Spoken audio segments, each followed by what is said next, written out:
Quinson is across the 40 to the 43.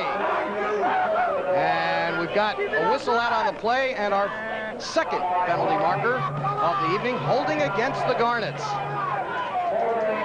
So that will nullify the 6-yard gain by Quinson, as the Indians will discuss this and I'm sure will accept the penalty and move it back.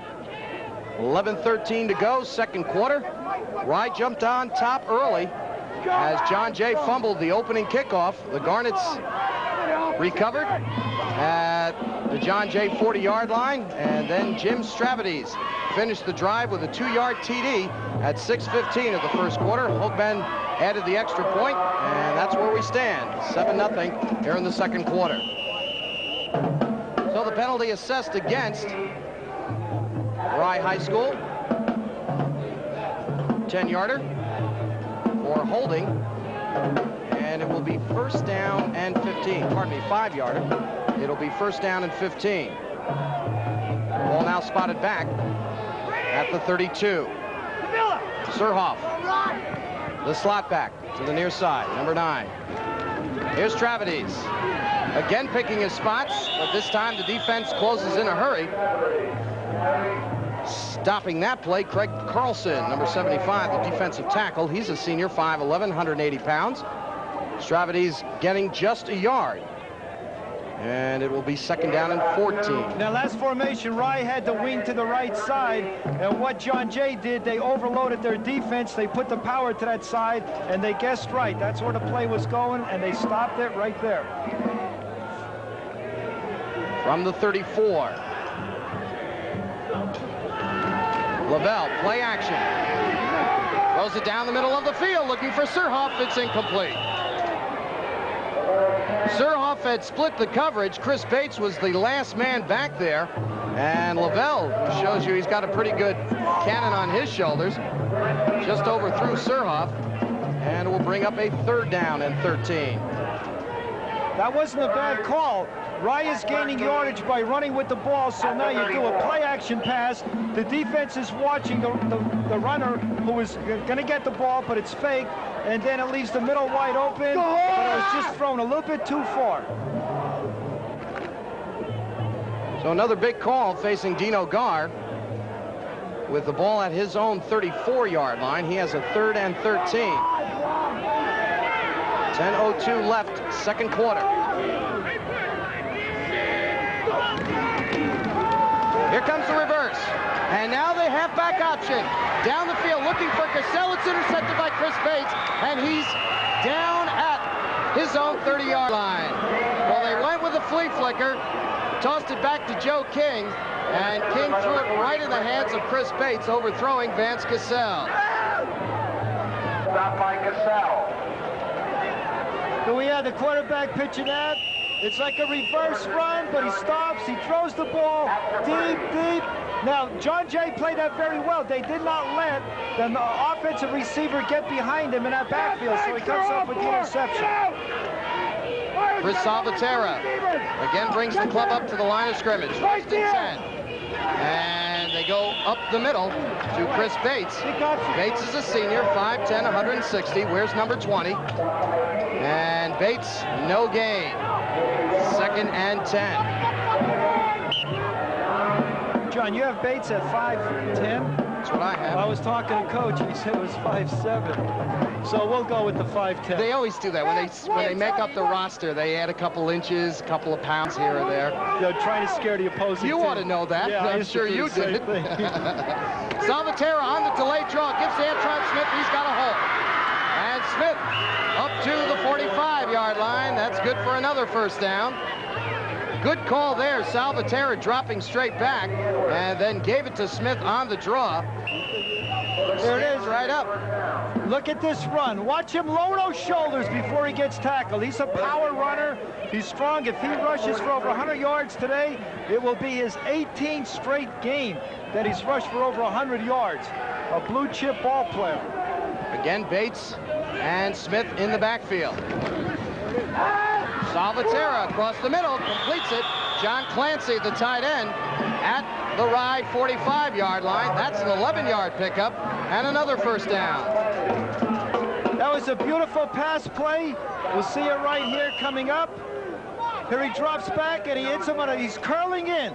The receiver only went out about 10, 11 yards. He curled in, they get the first down.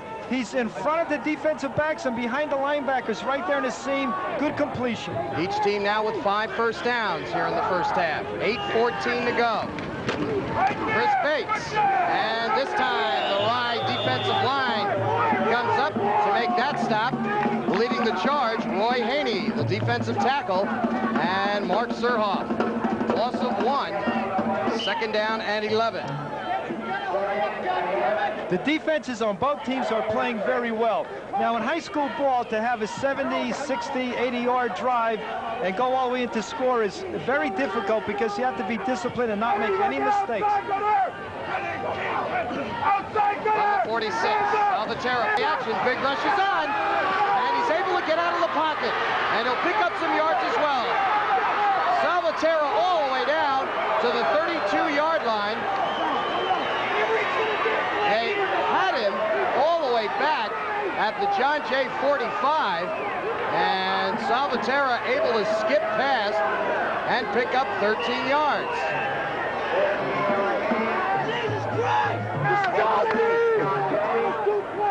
Bring it down to the pits right now.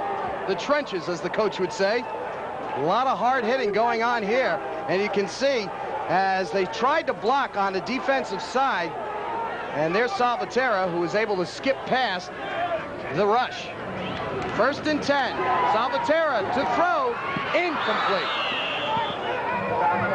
Number 21, Gene Rosaforte, senior, 5'8", 155-pounder, the intended receiver.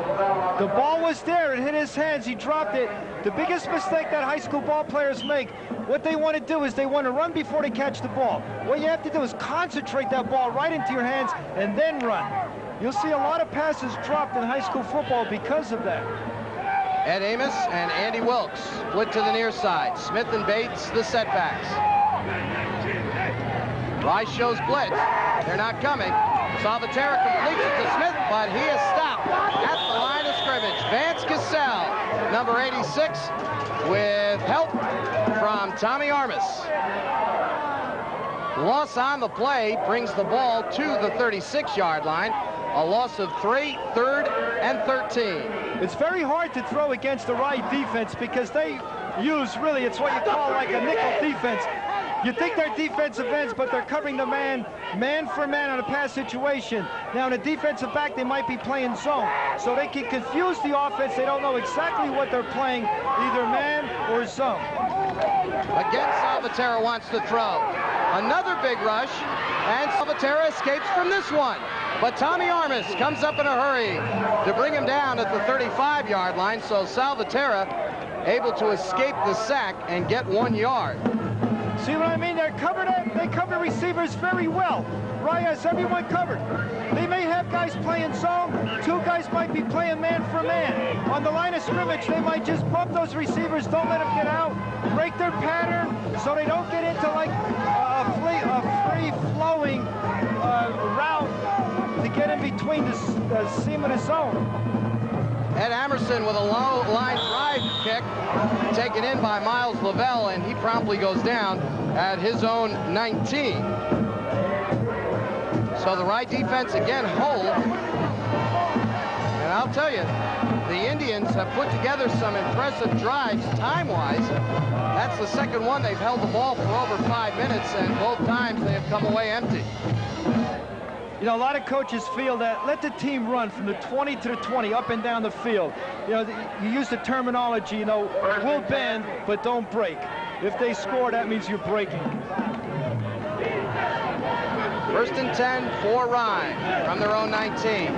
Stravides. And the senior up to the 21-yard line. Gain of 3.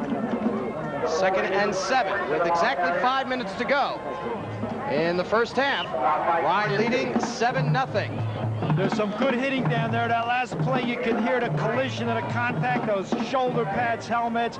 I mean, they're just banging away down there, clanging, crashing, everything. Everything's on this game. There's no tomorrow.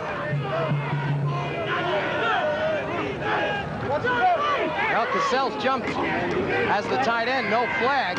They throw an outlet, and it's complete to Surhoff. He has the first down and goes out of bounds at the Rye 37-yard line.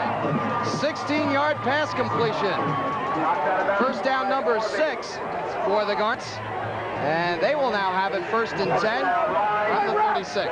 Now you'll take notice, John Jay's defense, they are lining up and then they will shift, they will move men around. What they're trying to do, they're trying to confuse the blocking that Rye has premeditated where they are going to block and take a man.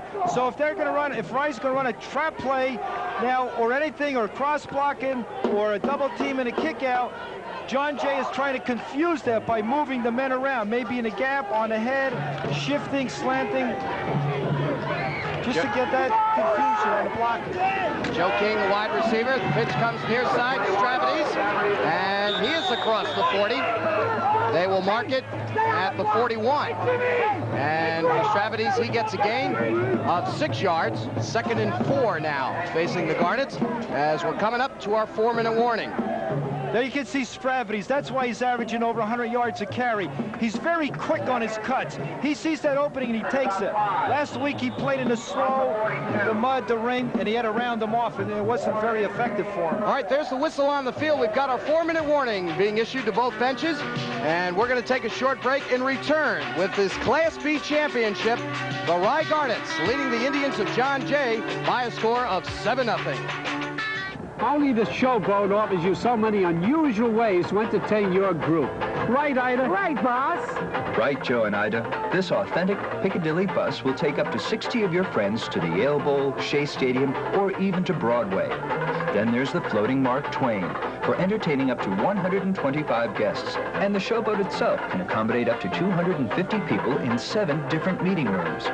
For your special group needs, call Ida Brady at this number now, won't you? My husband and I had a great time at the Johnsons' cocktail party. My husband always had a great time at parties, and the Johnsons' parties were his favorite. There were some parties, though, I wondered how we would get home. I would think about asking him for the car keys so I would drive us home, but I didn't. I didn't want to hurt his feelings. Stop driving while intoxicated. Westchester County. Just under 4 minutes remaining to play in quarter number 2 in this Class B championship. The Garnets have the football and a 7-0 lead.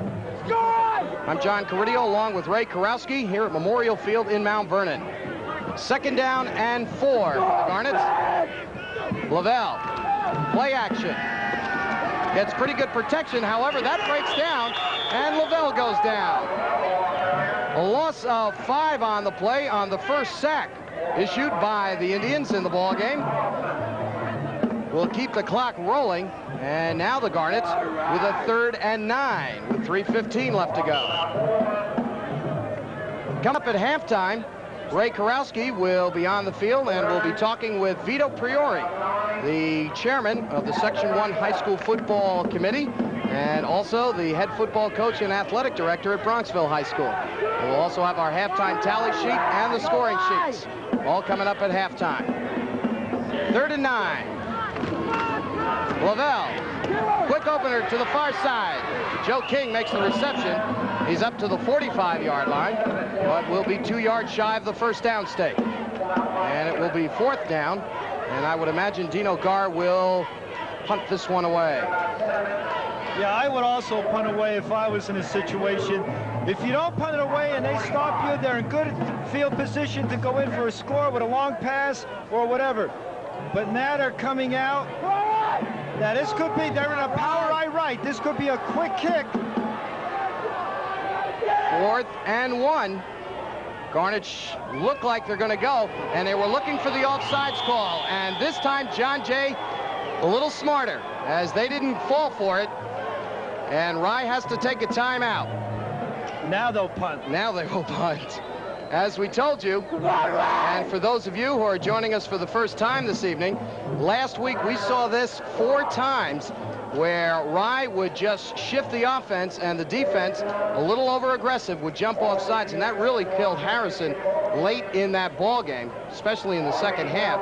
And this time, Rye able to pull it off once, but John Jay ready for it the second time. So it will be 4th down, a timeout taken by the Garnets. They're first.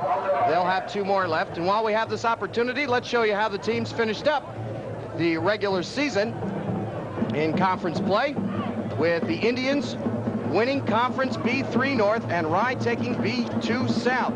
Garnets 5-0, 8-0-1 overall. Eastchester in second place at 4-1. Westlake 3-2, and then Pelham, Nanuet, and Pearl River all coming up with 1 win apiece in conference play. And then as we take you up north to Conference B3, where John Jay went undefeated, 9-0, 5-0 in league play. J.F. Kennedy and Byram Hills 3-2. Brewster and Spackenkill at 2-3, and Somers did not pick up a conference win all season long. 4th down, and again the Garnets come up like they're going to go for it, but they have been known to quick kick off of this formation. Again, they shift the offense. Stravity's now split to the top of the screen. Here's the pitch, and Joe King hits a line drive. Handled there by Ed Amos. Amos tries to go to the outside and goes nowhere. That's the beauty of the quick kick. The defense doesn't know exactly what you're going to do. You might run it, you might pass it, so they have to gear the defensive line that way. Now when you do quick kick it, the defense cannot set up a return right or left, and you do not get a good return. In that situation, he had a good pursuit by Rye, and now they have him in good field position, and they have to go 80 yards for a score, or 75. From the 25-yard line. 1st and 10, 1:35 left to go till the intermission. Again the draw. Chris Bates with the call. Look at that speed that burns him to the outside. A good gain across the 40 to the 43. Another John Jay 1st down. The 7th of the afternoon. You see how he runs?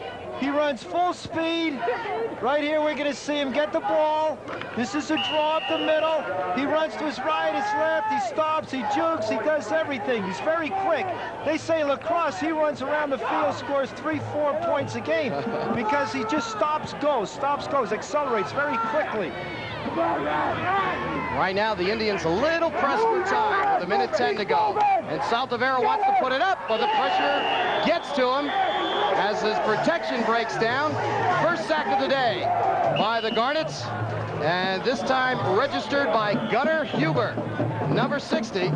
A loss of 10 yards, and it'll be 2nd and 20. From the backfield, and Saltavera, oh, right there. Gunnar Huber just fought off his block and was able to get to Saltavera for the first sack. You know what makes that successful? It's that Rye defensive backfield and the linebackers. They cover passing routes very well. They have the men covered. They do not let the guys come out quickly. If you're a tight end, they just don't let you run out. They'll hold you up. They'll bang you. If you're a wing, they'll have a man in front of you. So they break your pattern. They break your timing. Then you have the 3 defensive backs covering zone coverage. Now, they might be man for man underneath, and they might be zone deep. It's very difficult. They do a great job, and it's very hard to throw against this Rye defense. You're going to have to run, establish the run, and really make them concentrate on the run. Then you can do your play-action passes and have some success. Well, thanks to Mike Moore. Gentlemen on our field camera, you get a unique look at the Rye huddle as John Jay brings the club up with exactly 1 minute left to go in the second quarter, and the Indians with a 2nd down and 18. Andy Wilkes in motion to the top of the screen. The marker is down. Saltavera in trouble, gets away, now fires incomplete, almost intercepted by Tommy Armas, number 2, but remember, there is a penalty marker on the field. Mike Nicholas, our referee, tells us it is illegal motion against the Indians. And you may have heard Dino Gar along the sideline saying they don't want it. They will take the down on the incomplete pass, which, as we mentioned, almost intercepted by Tommy Armas, and he had nothing but green in front of him. Now you have third down. Right defense knows that they're going to pass in this situation, but then again, as a coach, you have to tell your guys, watch the screen, watch the draw, because they can go to the right side of the field with a screen and pick up yardage. The defensive backs will not play 10 yards deep now. They're going to play deeper, a little bit deeper than that. They do not want anyone to get behind them. Indians now facing a 3rd and 18 with 52 seconds left to go. Second quarter. Rye leads 7-0. Saltaveras stands straight up, completes this one. Short of a first down. David Friedley, number 46, a reserve split end, making that reception. It is up to the 46-yard line, and again, John Jay will take a timeout, their second, and they'll have one more remaining. And when they bring it back to the line of scrimmage, they will have a 4th down and 7 facing them. Rye gave them the short pass, but not the long one. The thing is, you don't want them to get the first down. Now they have a 4th down situation, and they're definitely going to have to go for it because they have nothing to lose.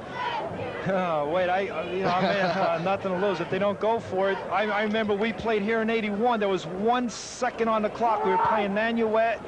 They threw a pass, and they scored to beat us with 1 second to go. So I can't say you have anything to lose there, John.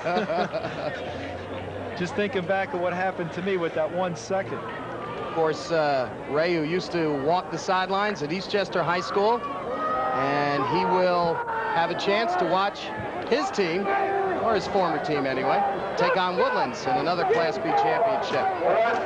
Well, the Indians are setting up as if to punt. Have to keep an eye on the fake. Nope, they're going to let this one go. And a nice high kick by Ed Emerson. Ball will roll down inside the 20-yard line, and will be down by the Indians at the 14. So that stops the clock with just 32 seconds left to go in the first half. Got a message for us?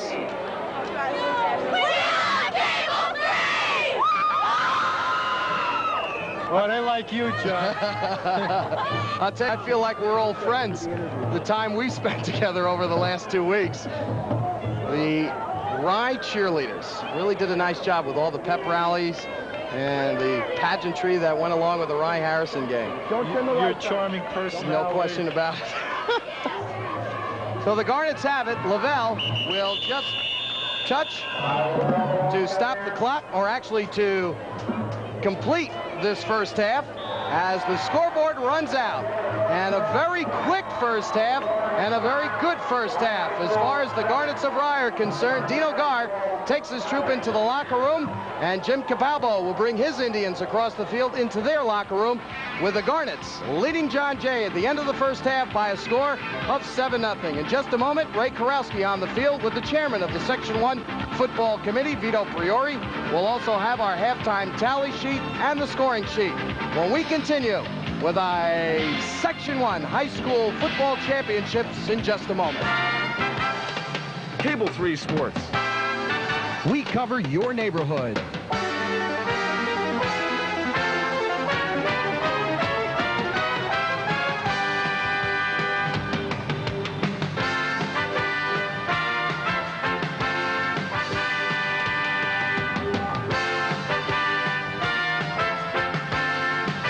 Cable 3 Sports. It's more than just a game. This holiday season, don't run from store to store with all those shopping hassles. There's plenty of free parking at the Empire State Flea Market. Here you can find all of your holiday needs under our one roof. Santa is there, and you should be too. The selection of gifts is endless. There is something there for everyone. Holiday shopping begins Friday, November 29th, with expanded hours.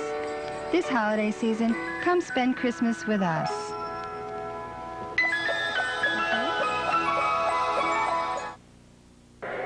Well, in that deep corner back there, that's where the refreshment stand is. And, of course, at halftime, that's where everybody hangs out, especially here at Memorial Field in Mount Vernon on a Section 1 ball night. First half is in the books with the Garnets of Rye leading the Indians of John Jay 7-0. In just a moment, we'll have the halftime tally sheet and our scoring sheets. But first, Time for a halftime feature, so let's take you down to the field with the coach, Ray Karowski. I have here with me Vito Piori, the head football coach of Bronxville, athletic director, and he's also chairman of Section 1 football. Vito, about this Section 1 bowl games, could you tell us a little history, how the bowls got started and what it means? Sure. First of all, we have 3 bowls in the A division, 3 in the B, and 2 in the C. This is our 15th year. I can't believe how the time has flown by with regard to the bowls and the enthusiasm it's generated. It really is a classic event of scholastic schoolboy sports. This year, for the 15th year, we've had some excellent matchups. For example, in Conference A, right now there's 4 undefeated football teams. Next Friday night, we'll see Scarsdale going against North Rockland at 7:30. Then on Saturday, Ossining, another undefeated football team, going against another undefeated football team in Roosevelt. Thus far, this afternoon with New Rochelle winning 25-7, that kicked things off. And this afternoon's game, which was a thriller right down to the last minute, was Lourdes over Harrison. And then you can see this evening where we have an excellent game going with Ryan John Jay. It's really generated a tremendous amount of enthusiasm. I think it's one of the things that every team strives for. You know, when I look back 15 years ago, I'm happy to say that I coached a team, we were in the bowl in that year, and I see the progress and the enthusiasm that's been created in high school football. It's just been super. Vito, you talk about the enthusiasm and what it does for a football program. In 1971, the bowls began. Now they had only 1 game in B, 1 game in A, and 1 game in C. And now it has gone to 2 and 3. Now, is there any reason for that? Is it because of the close matchups, or a lot of teams have good records? Ray, when you think about it, we now have 73 football schools, so to speak, that are participating at that level. Now, I think that in order to enhance programs and in order to, let's say, generate the continued interest in the sport, that it's best that we try to have as many teams, and we're talking about quality teams. Right. Now, you look at the teams that we have in our bowls and the matchups that we have.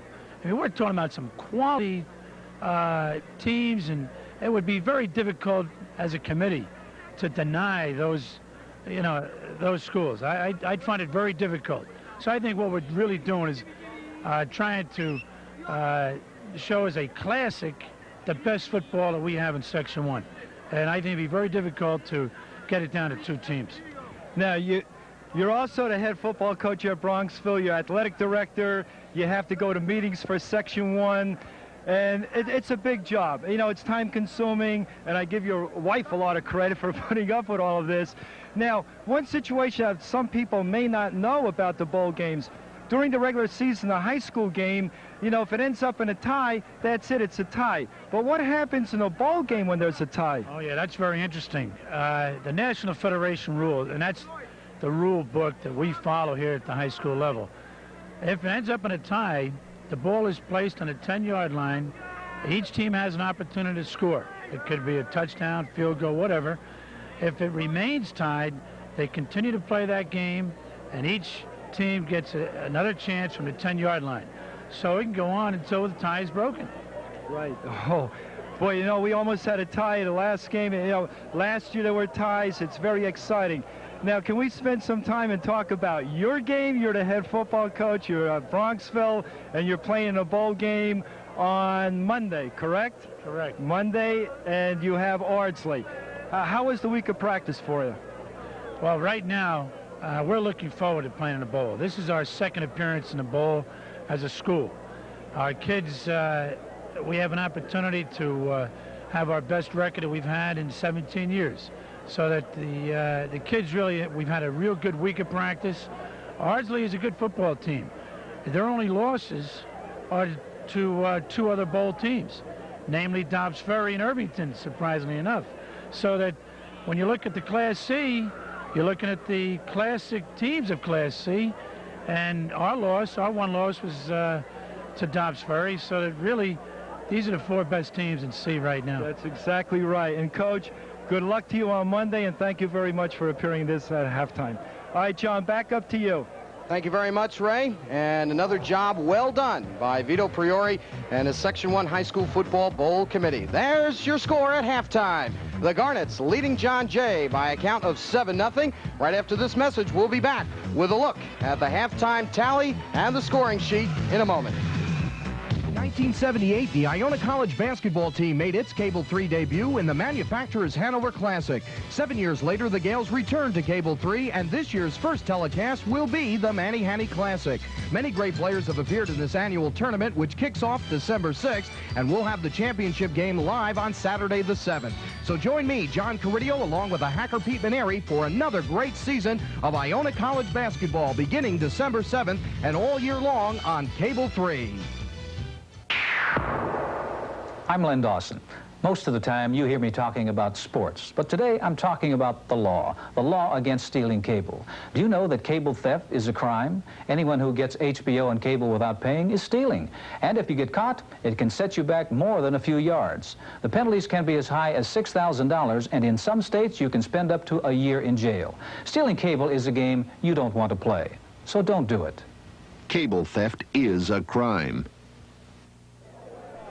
Well, the fans are heading back from the refreshment stand and getting set for second half action. The Junkyard Dogs, that's the tribute to the Rye High School offensive line, and what a great job they have done throughout this entire year, and in particular in tonight's ball game. There's the score, 7-0. We'll show you what a good job both offensive units have done as we take a look at the halftime tally at the end of the first 24 minutes of action. The Indians rushing for 103 yards, led by Chris Bates, number 20. He has 53 so far. The Garnets with 64 yards on the ground. Jim Stavrides, the leading ball carrier there, he has a total of 33. John Jay went 2 of 4 through the air. Salvatierra connecting twice for 22 yards. Miles Lavelle, his counterpart, 3 of 5 for 37 yards. So the total yards fairly even, 125 for the Indians, 101 for the Garnets. First downs also even at 7 and 6. 1 turnover apiece. The turnover that John Jay came up with, however, a big one on the opening kickoff, and the Garnets able to take it down the field 40 yards to come up with the only touchdown. And the Garnets have had the best of it on time of possession, 14 minutes and 9 seconds to 9 minutes and 51 seconds for John Jay. Only 1 touchdown in the first 24 minutes, and it belongs to the Garnets. Jim Stavrides with a 2-yard run at 6:15 of the first quarter. George Hoagman added the extra point, and as we mentioned, that's all the scoring we have had to date. The Garnets getting set to come back out onto the field with the Indians of John Jay. However, Rye has the best of it. They lead by a score of 7-0. And after this message, we'll have the opening kickoff of half number 2 on this Class B championship here at Memorial Field in Mount Vernon. Hi, I'm Tom Hudson, and here's a tip that'll help you sink more putts. Keep the angle of your left elbow constant throughout your stroke. It will make your putting more consistent. And here's another tip that will help make your golf more enjoyable. Subscribe to Golf Digest. Golf Digest can help any player who wants to get more fun out of golf, starting with playing editors like Watson and Nicklaus, who tell you how they play the game, and the teachers at the world-famous Golf Digest instruction schools who show you how you can play better.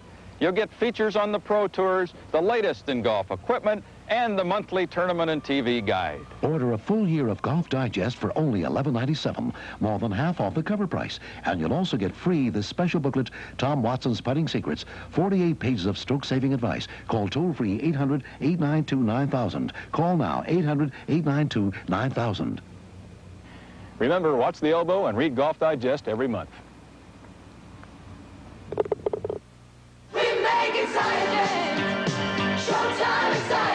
We make excitement in December with blockbuster movies. Robert De Niro and Meryl Streep star in the national pay cable exclusive premiere, Falling in Love. Michael Keaton and Joe Piscopo star in the riotous Johnny Dangerously. And Mel Gibson and Sissy Spacek star in The River. All this excitement coming your way in December on Showtime.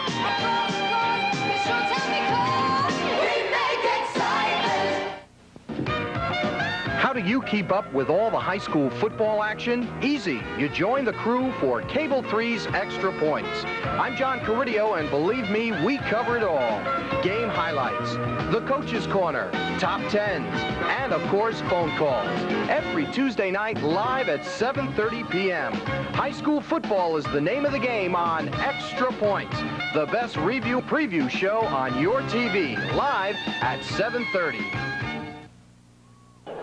Once again, let us welcome you back to Memorial Field in Mount Vernon. John Caridio along with Ray Karowski.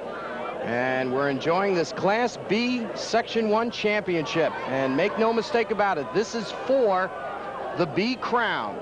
John Jay and Rye coming in undefeated. Palisade Power. Of course, John Jay up in Cross River, New York, up by Katona, if you're familiar with that area. And as long as we're speaking about different areas, let's once again welcome those of you along the Madison Square Garden Network who will be joining us for the first time.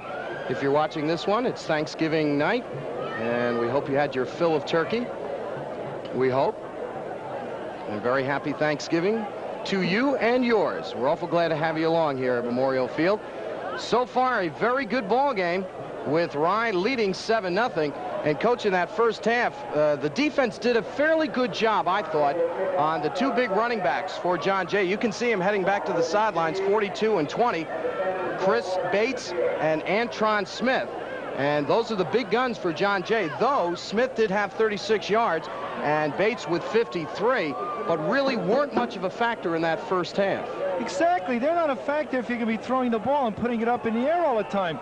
John Jay has to stay to their game. They have to use the backs, utilize what they have, their power, their running game, go off tackle right and left. Get these guys in motion. Let them break the line of scrimmage. Let them juke. Let them go laterally. Let them stop on a dime. Let them move.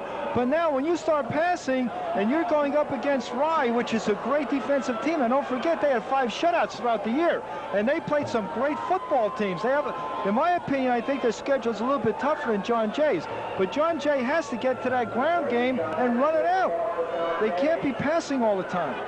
Some quick comparative stats. Rye scored 168 points during the season, gave up 34, while John Jay scored 256 and gave up 65 points.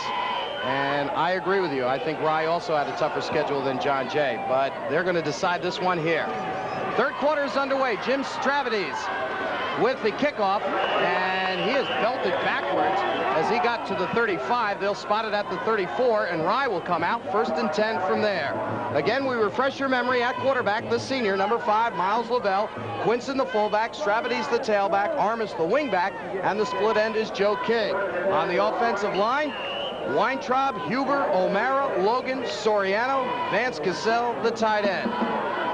1st and 10 for Rye, all at their own 36-yard line. Opening offensive play of the third quarter, with the Garnets leading 7-0.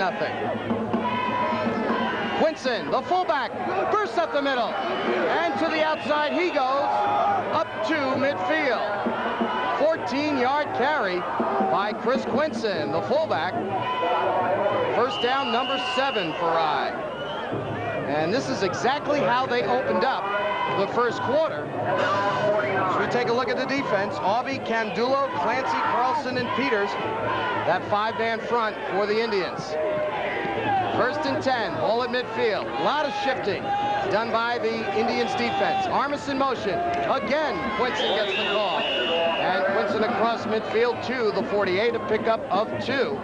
The deep backs for the Indians. We round out the defensive unit for John Jay. The linebackers, Dave Caviola, Niles Rankilev, Mike Keating. Cornerbacks, Chris Bates, Gene Rosaforte, and the safety man, number 10, is Ed Amos. From the 48-yard line, 2nd down and 7. Stravides and Quinson, the setbacks, behind Miles Lavelle, senior quarterback. He brings Surhoff in motion, and Surhoff gets a little flare pass, able to turn the corner, and up to the 40-yard line. And that should be good enough for a first down. However, it looks like they're going to spot it at the 41, which would then make it very close to the first down marker. Looks like it might be about a foot. Indeed it is. It'll be 3rd and 1 officially for Rye.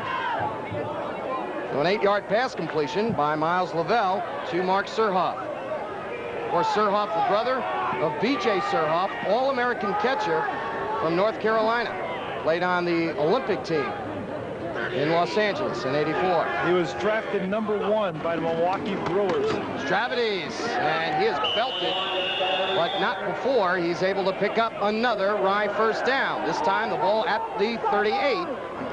3-yard gain for the senior tailback. He now has 36 yards on the night. You know, it's interesting to watch that Rye offensive line. It's not straight ahead blocking. They're not just firing out.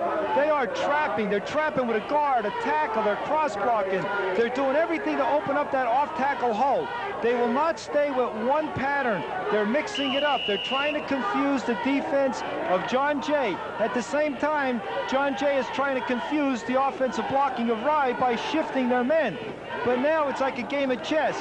You know, let's put it together, and the foot soldiers go to work. Tommy Armas sets up in a wingback spot. They'll split out Joe King to the top of the screen. 1st and 10 from the 38. Quick opener. They tried to go up the middle of the field to Quinson. And the fullback loses a half a yard. 2nd and 10. That time it worked for John Jay. They lined up in a 5-look.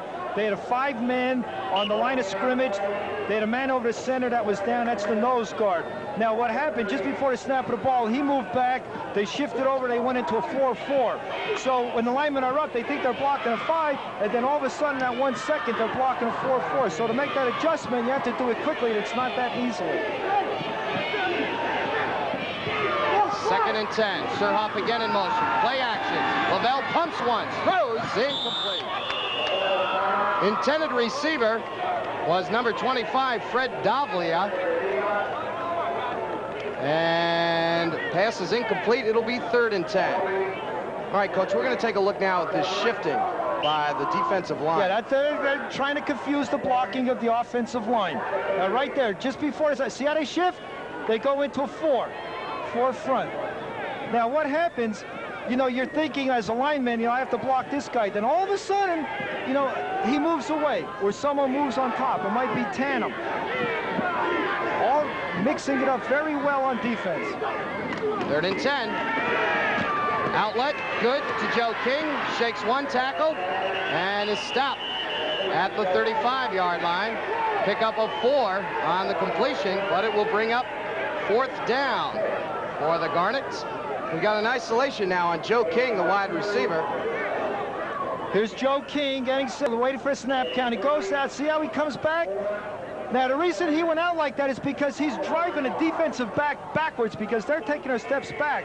Now, after he drives them back, he plants, comes back, catches it, and then you start juking and running to the opening. And you saw the tackle, 74, Mark Weintraub, try to get out in front of King to be the lead blocker. Just a little slow on that one, but he has a long way to go to get out in front and be the lead blocker. 4th and 7, and the Garnets are going to go. Double handoff, Stravides gets it back to Lavelle. Lavelle throws, and it's intercepted. It was right in the hands of Rye, and now the Indians bring it back up the field. Gene Rosaforte all the way to the 20-yard line. And a penalty marker's on the play.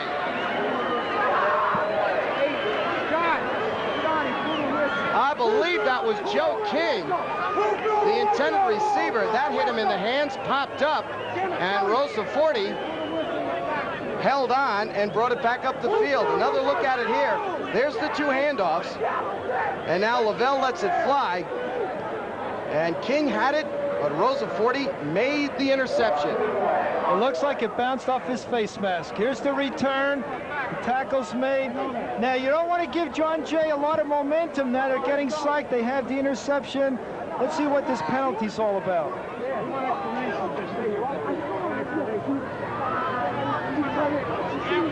Our referee is Mike Nicholas, as we told you earlier. The president of the Westchester Officials Association. You might be able to hear Dino Gar along the sidelines asking for an explanation. We could use one too. You go over there. Yeah, I know. Yeah, I'll get you. And now Nicholas still discussing with the remainder of his crew, which includes John Yazzo, the umpire, John Palacchio, the head linesman, and Jim McGinty, the field judge.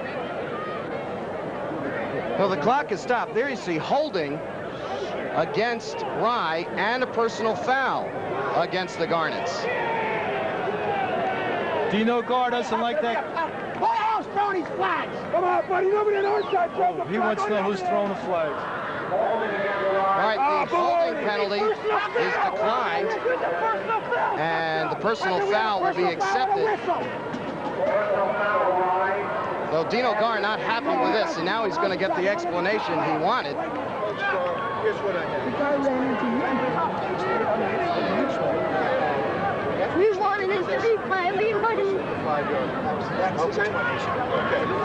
Before the whistle, wait before it was in the Coach Gar. Coach Gar. I explained to you. Explain it to you.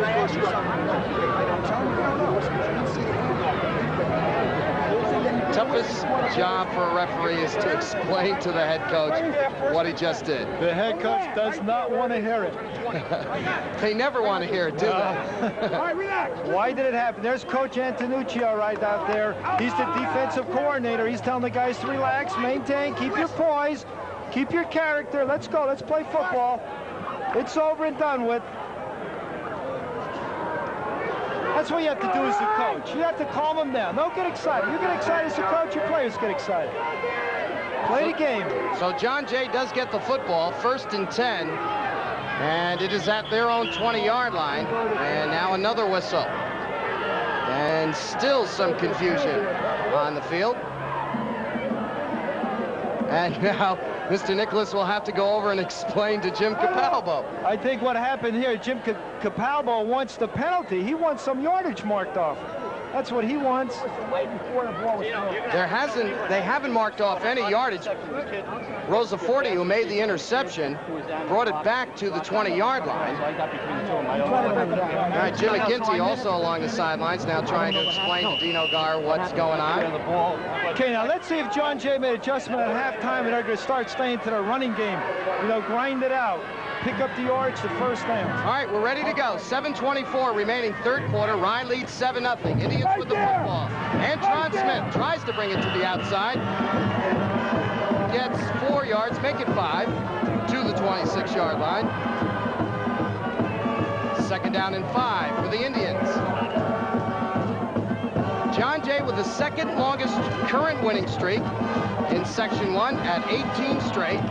2nd behind the Eagles of Dobbs Ferry, who won their 37th in a row last week. Last loss for Dobbs Ferry, the 1982 bowl game against Pleasantville. They have not been touched since. And everybody's going to get a chance to watch that. Here's Bates with a big haul. To the 35-yard line, another first down. And you take notice who was leading that play? Antron Smith, playing fullback. He's at tailback, he's at fullback, he's a good blocker, he's a blue chip ball player, and we got to point out the fact that Syracuse, West Virginia, Rutgers, Maryland, Penn State, all these schools are interested in him. We're looking at him now. In the future, you may see an All-American. 8 first downs by the Indians. Antron Smith again with the call. Just a couple of very tough yards off of tackle. Pickup of just 2. Good job, Thor. Good job. And Smith now with 43 yards in the ball game, and we've got an injured Garnet on the field. Now John Jay is staying to the running game. That's what I thought they would do at halftime. You know, let's stay with that. We'll run off tackle. We'll go to our bread and butter, our power. We can't be putting it up in the air because we're not having any success with it. You know, you bring up a good point, I think, especially when you talk about the John Jay backs. They really complement each other very nicely. Bates and Smith, they go either way. One play, one will be tailback, the other will be a fullback, then they'll switch it around on the next play. It's got to be very difficult for a head coach to prepare the defense for two great runners who could play almost any position. That's exactly right. As a coach, you know, you can't key on two great ball players. What you have to do is contain them, you know, try to play. Let's talk about John Jay. Not only now, but their overall football program. Varsity, JV, and freshman teams have a combined record of 25-0. Wow. Look at the future they have. Pitch comes to the far side. Smith wants to turn the corner, is able, and he is close to another first down.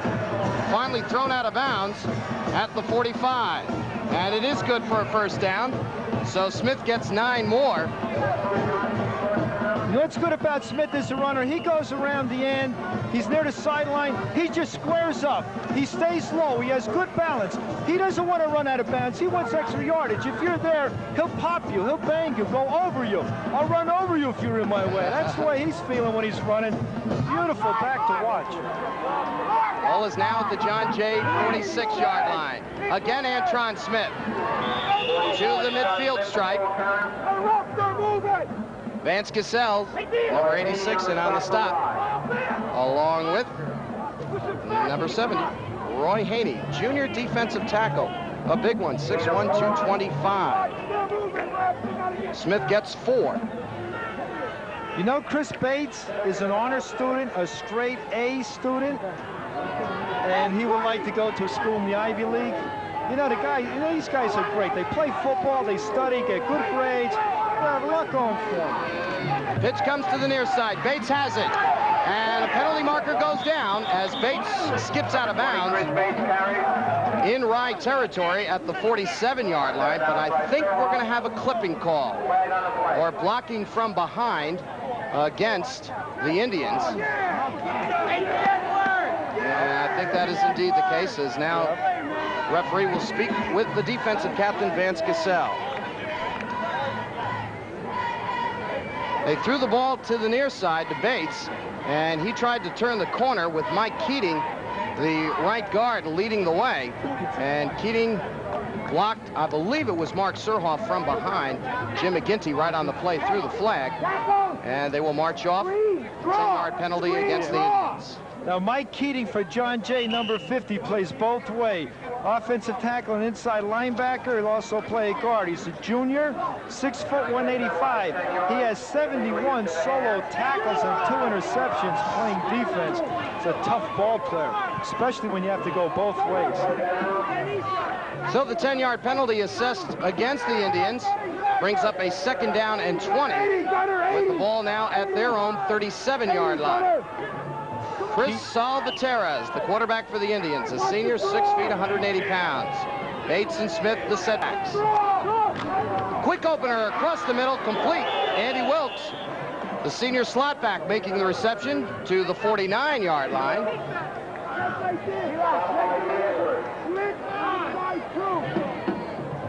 Again from the backfield, everybody hollering draw as they saw Smith stand straight up.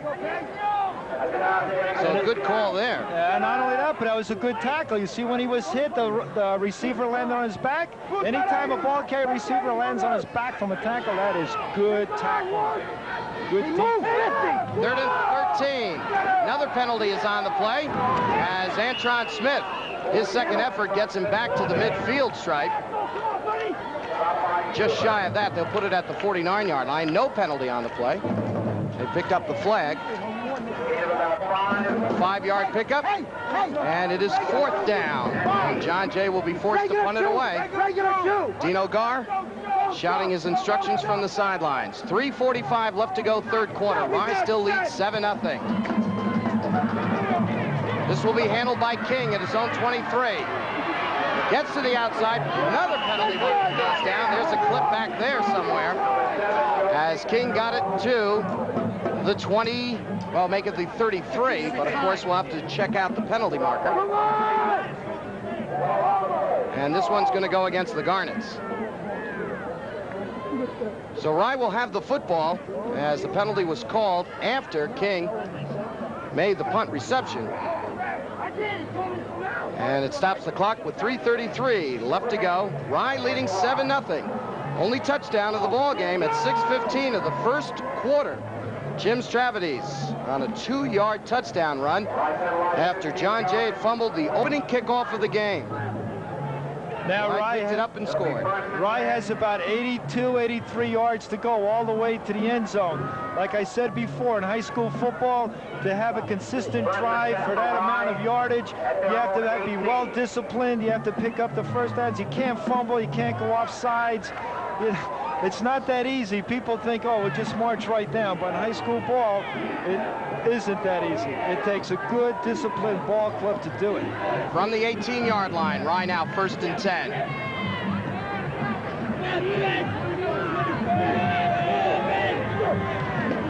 Lavelle throws it to Stravides. And he finds a little hole. Boy, you can really hear them popping down on the field as Stravides gets it to the 20-yard line. Pickup of 2. Clock continues to roll. 2:50 left in the third quarter. And Rye holding on to a 7-0 lead. This is a great high school football game. When you hear the popping and the cracking like that, it's exciting, and that's the way the game should be played. You know, a little bit grass, a lot of dirt. More dirt than grass, unfortunately. Everybody bunched up at the line of scrimmage on a 2nd and 8. Play action. Lavelle still has it on the bootleg, and he'll just skip out of bounds and will end up losing about 2 yards.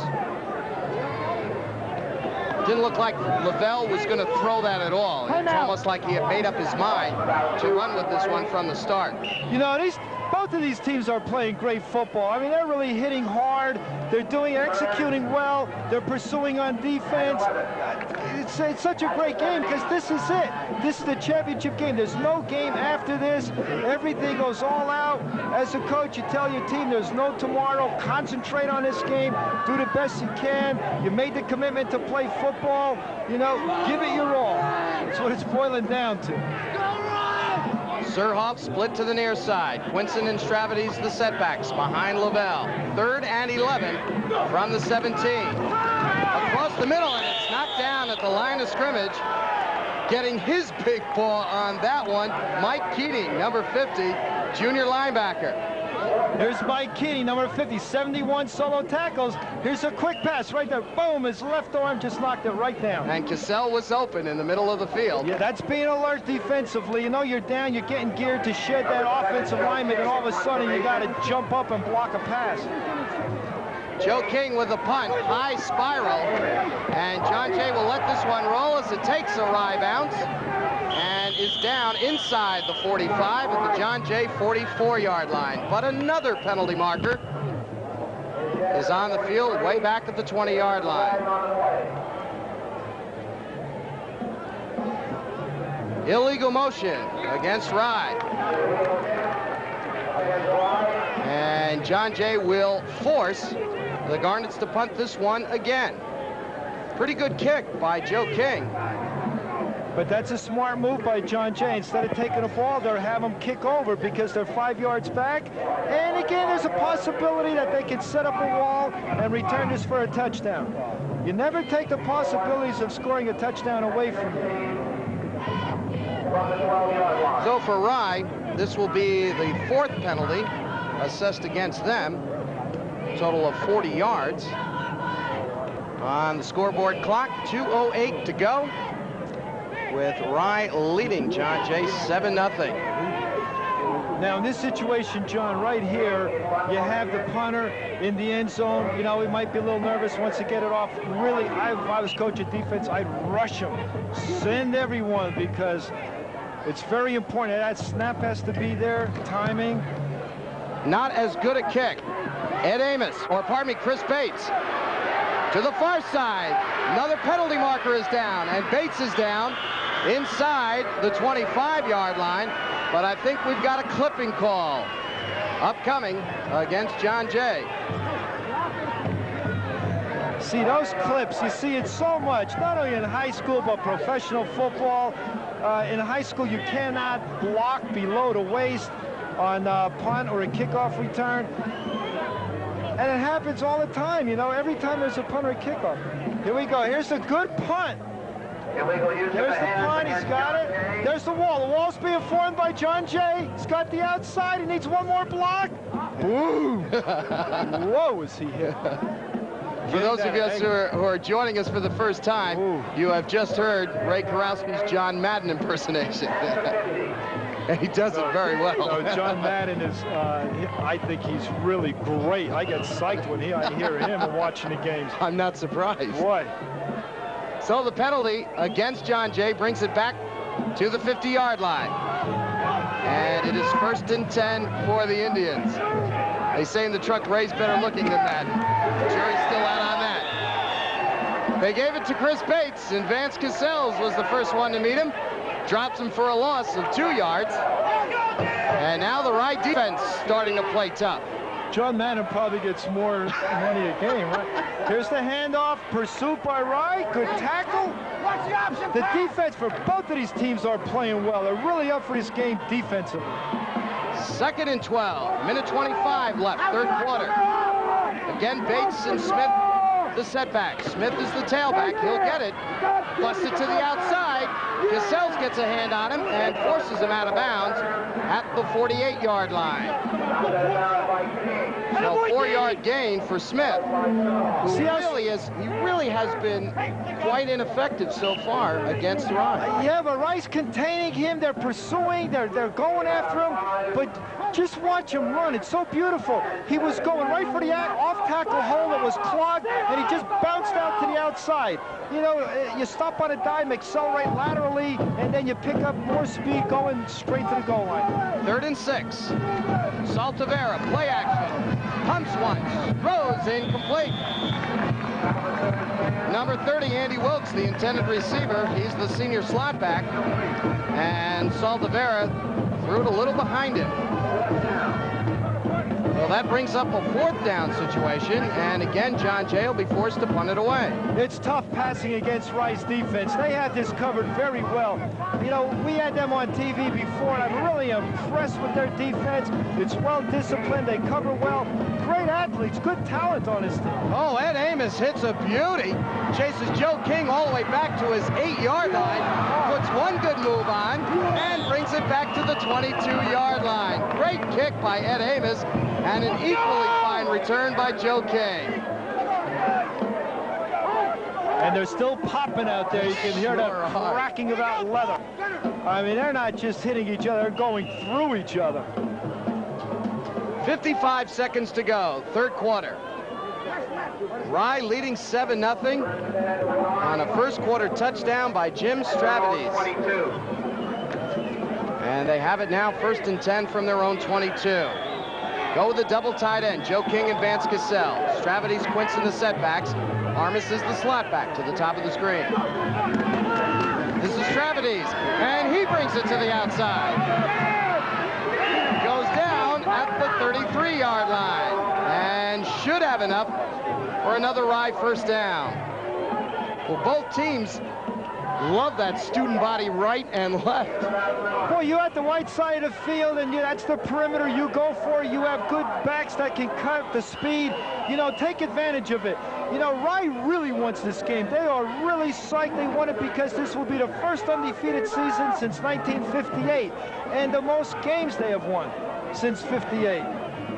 Looking for win number 9 on the season. 1st and 10. Stravides again, and this time not as big a hole as he brings it up to the 35-yard line, but we've got whistles on the field telling us that the 3rd quarter has come to an end here at Memorial Field in Mount Vernon in a very good Class B Bowl Championship.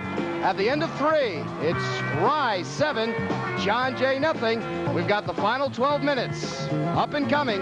You stay right where you are here at Cable 3.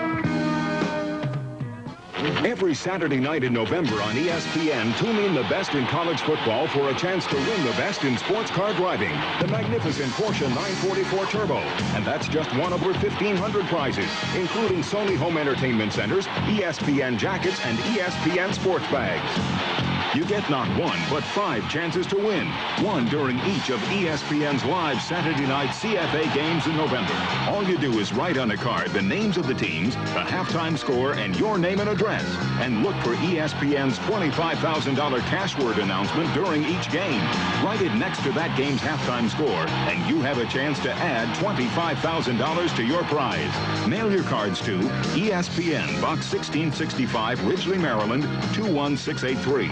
That's ESPN, Box 1665, Ridgely, Maryland, 21683. And remember, every Saturday night in November, watching the best can win you the best on ESPN. We got the final 12 minutes just about set to begin. Rye has it 2nd down and 8 from their own 35-yard line, and they lead 7-0. John Carrillo along with Ray Karowski. Glad to have you here at Memorial Field. Quinson, the fullback. Quick opener up the middle. Quinson gets to the 36. 1-yard gain. And it will be now 3rd and 7. That was a trap play that Rye executed. They are cracking down. They are pulling a guard. They are trying to trap and open that hole for him to get into the opening. They're staying with their game plan. They're having success with it. But we have 11 minutes and 35 seconds remaining. This game is not over. It's exciting. It's going to go right down to the wire. We thought coming into this one, out of all 8 Section 1 bowl games that'll be played this season, this one was the premier matchup. They'll throw it to the far side. Joe King gets it, but he is buried at the 35-yard line.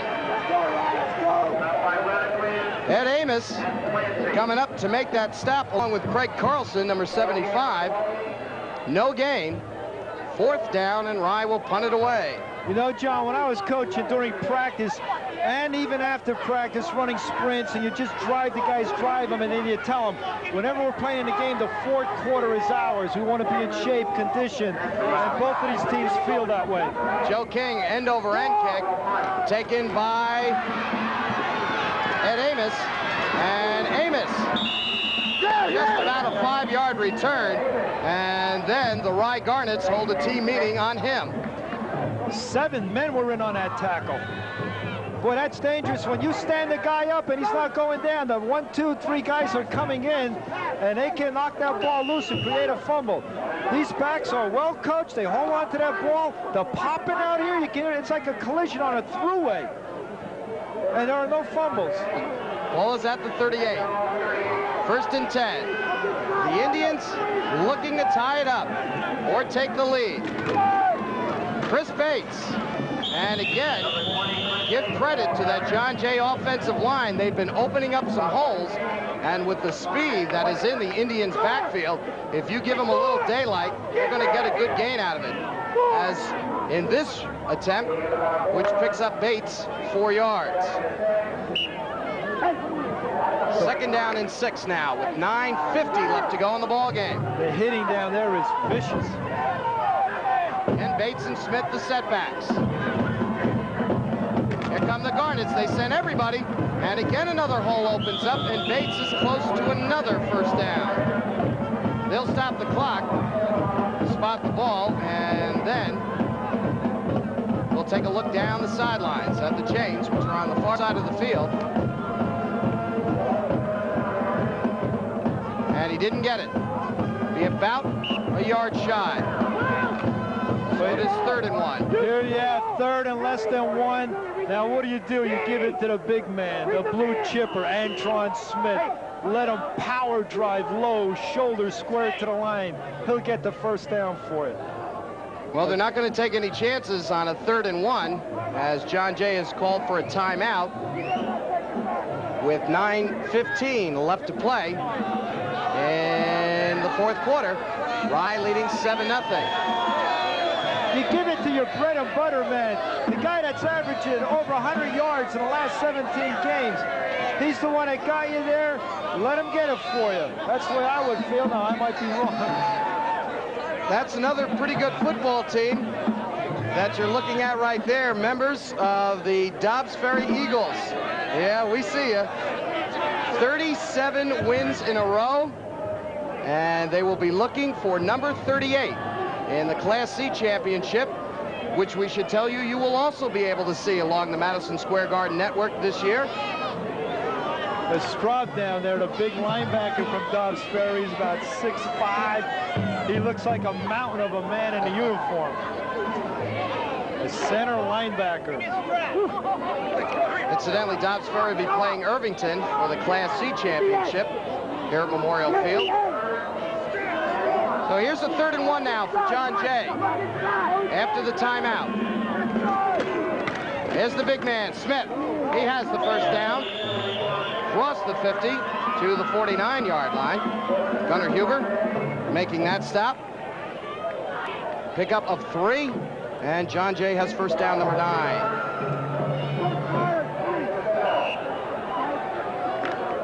So let's hear from the cheerleaders again.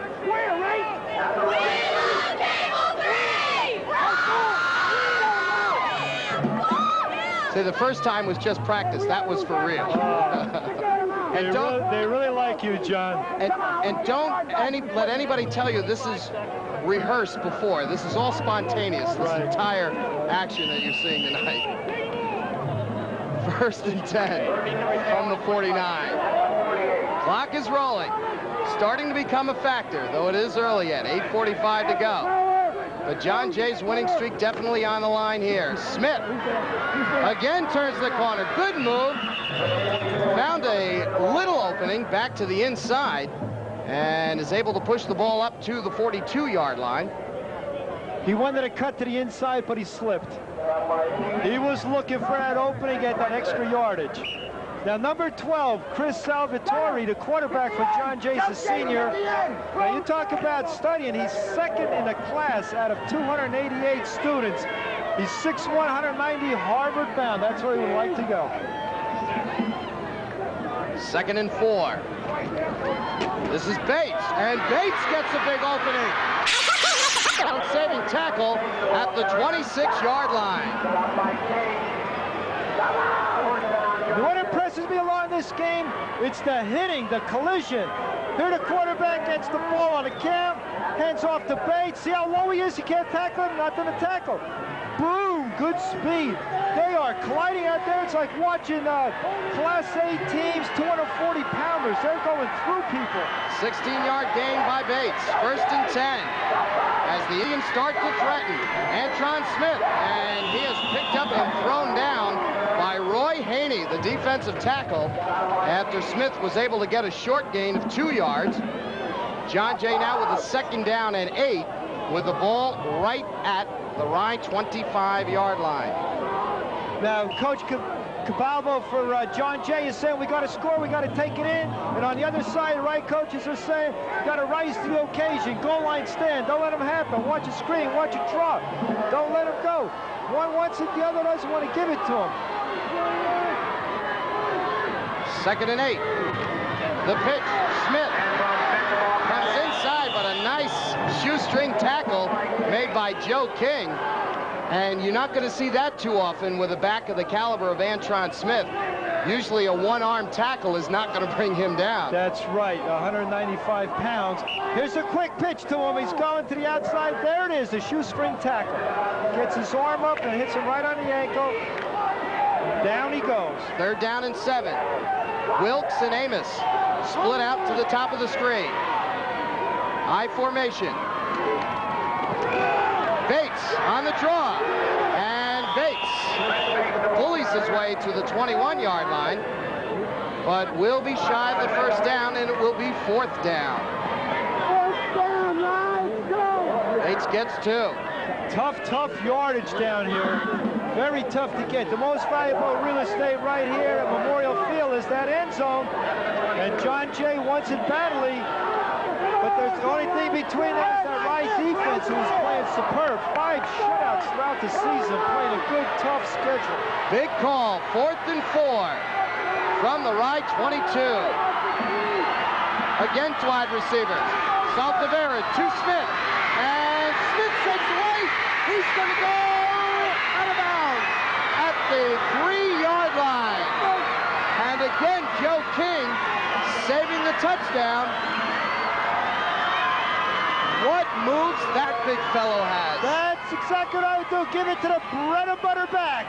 There's his cut. He has the outside game, a straight arm. He's going for the goal line. He just ran out of room. Joe King, again, throwing him out of bounds at the 3. 18-yard gain. First and goal for the Indians. Ball is at the 3. Smith dives, didn't get in. Very tough to get into the end zone from 3 yards out when you leave your feet that soon. We'll take a look from Rick Cypher's camera in the bucket behind the end zone, and you can see Joe King grabbed his legs as he went up into the air, and Smith got one. I wouldn't be surprised if they give it to Antoine Smith here again. I mean, he's got power, he's got the speed. Just a little crack in that defensive line, and he'll be in for 6. From the 2. Pitch to Smith. He's wide open to the far side. Touchdown, but there is a penalty marker on the play. And I think it is clipping against the Indians. They're going to bring this one back. See what I mean about putting on a drive, 50, 60, 70 yards? There's a touchdown. But you got to be disciplined. You can't make any mistakes. You can't go off sides. You can't clip. Everything has to be perfect to put on such a 60, 70-yard drive. Now, right here, this is a big break for Rye. See where the ball comes out to? They're going to have a goal line. Oh, there was blocking below the waist. In high school football, you cannot block below the waist. You got the penalty. 15 yards out. Boy, Rye dodged the bullet there. Big call. Takes away the touchdown. Brings the ball back to the 17-yard line, and it is 2nd and goal from there. Both of these teams are undefeated. They're not going to give up.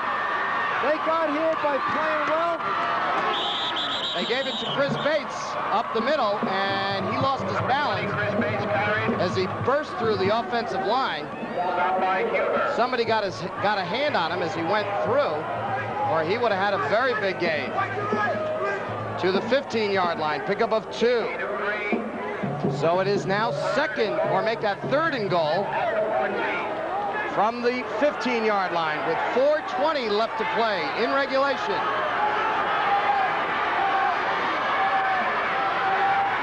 Saltavera, straight drop back. Pass is complete.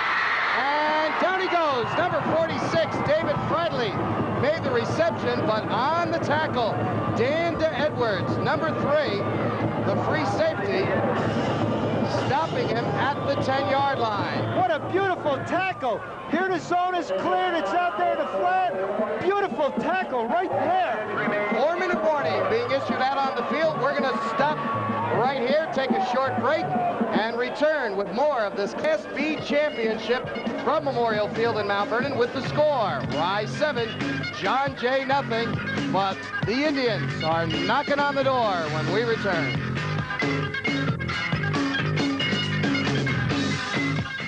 Alcohol abuse. It hits you right where you live, shattering families. Shut up, Jennifer! Leave her! Get out of my way! Turning our highways into battlefields. Dispatch, this is 165. We've got a fatal. Send the crew. Roger, 165. Alcohol abuse. It doesn't have to hit you where you live. Give your town a fighting chance. Call 1-800-ALCALLS.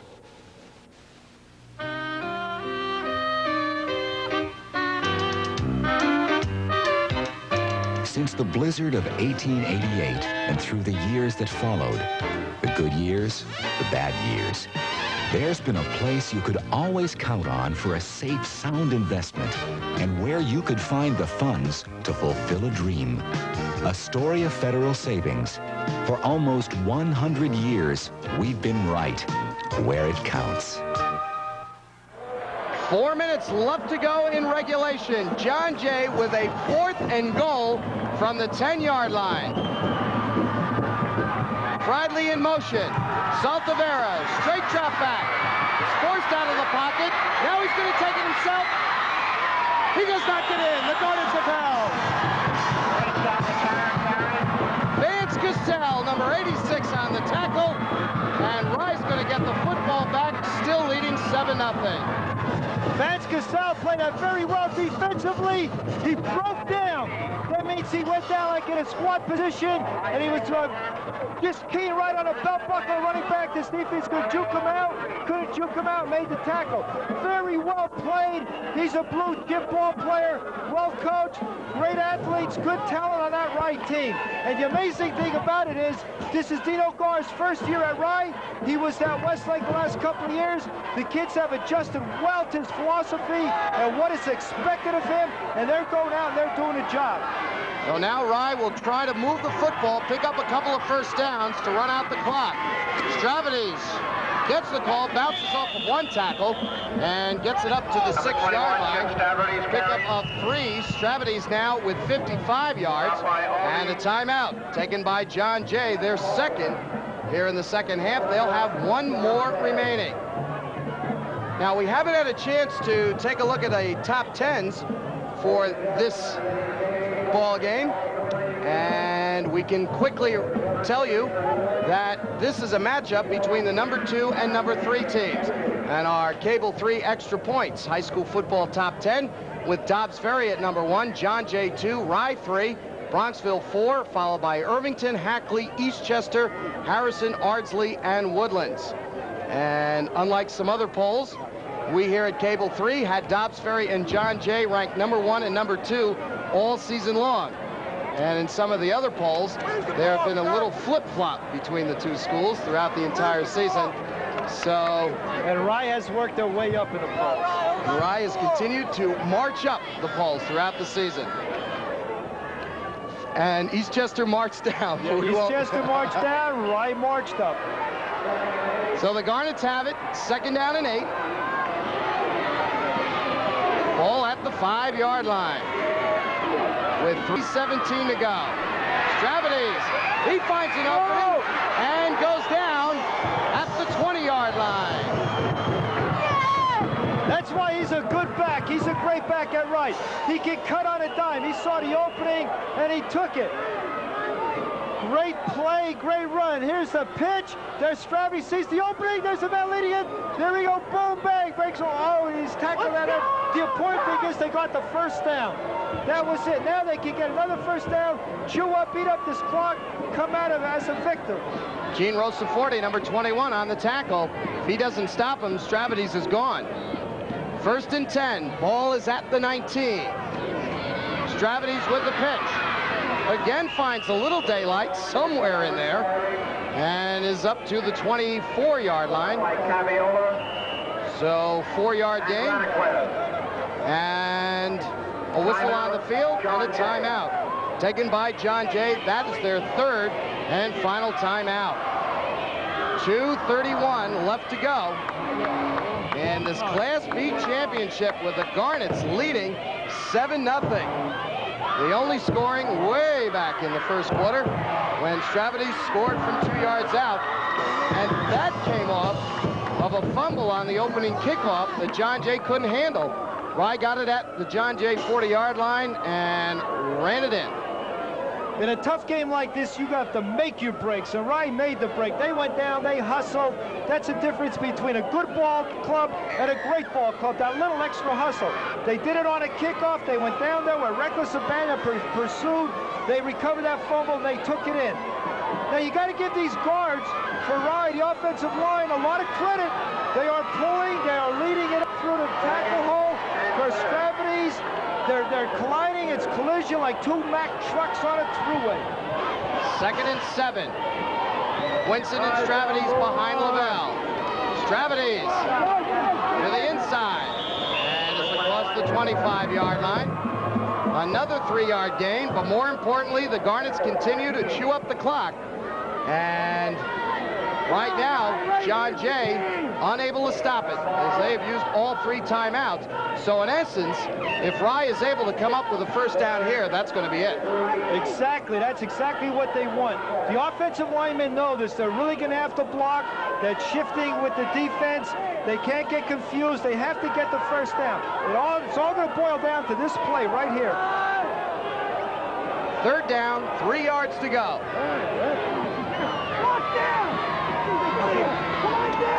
Stravity has the first down. And that is going to do it. First down, number 11. Stravity's with a 3-yard gain. And Ray Karowski is heading to the field. Another look at it. Same play. They went this 3 times. Stravity's, and another great job done by the Rye offensive line. They have continued to open up very big holes and have allowed Stravity's a little running room. So a minute 15 left to play. John Jay is unable to stop the clock any longer. And now Lavelle will just drop back. The whistle sounds. A minute remaining. So it looks like, and it is certainty at this point, the Garnets will be champions of Class B for the first time since 1958.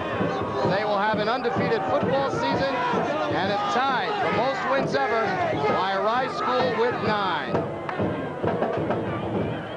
This should be the final play of the game. Lavelle again drops back, drops to his knees. With just 25 seconds left, the Garnets will not have to run another play, and we'll listen to the celebration begin here at Memorial Field.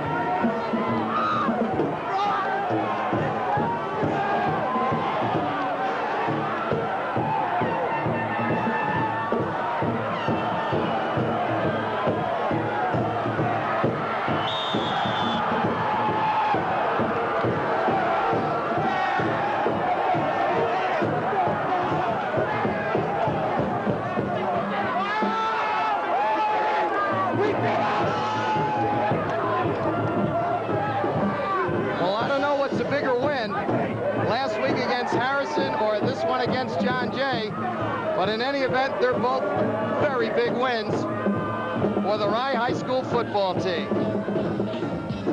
So that's going to do it for this Class B championship here at Memorial Field in Mount Vernon as Rye defeats John Jay by a score of 7-0. In just a moment, Ray Karowski will be down on the field with Dino Gar and the Coaches Association's most valuable players.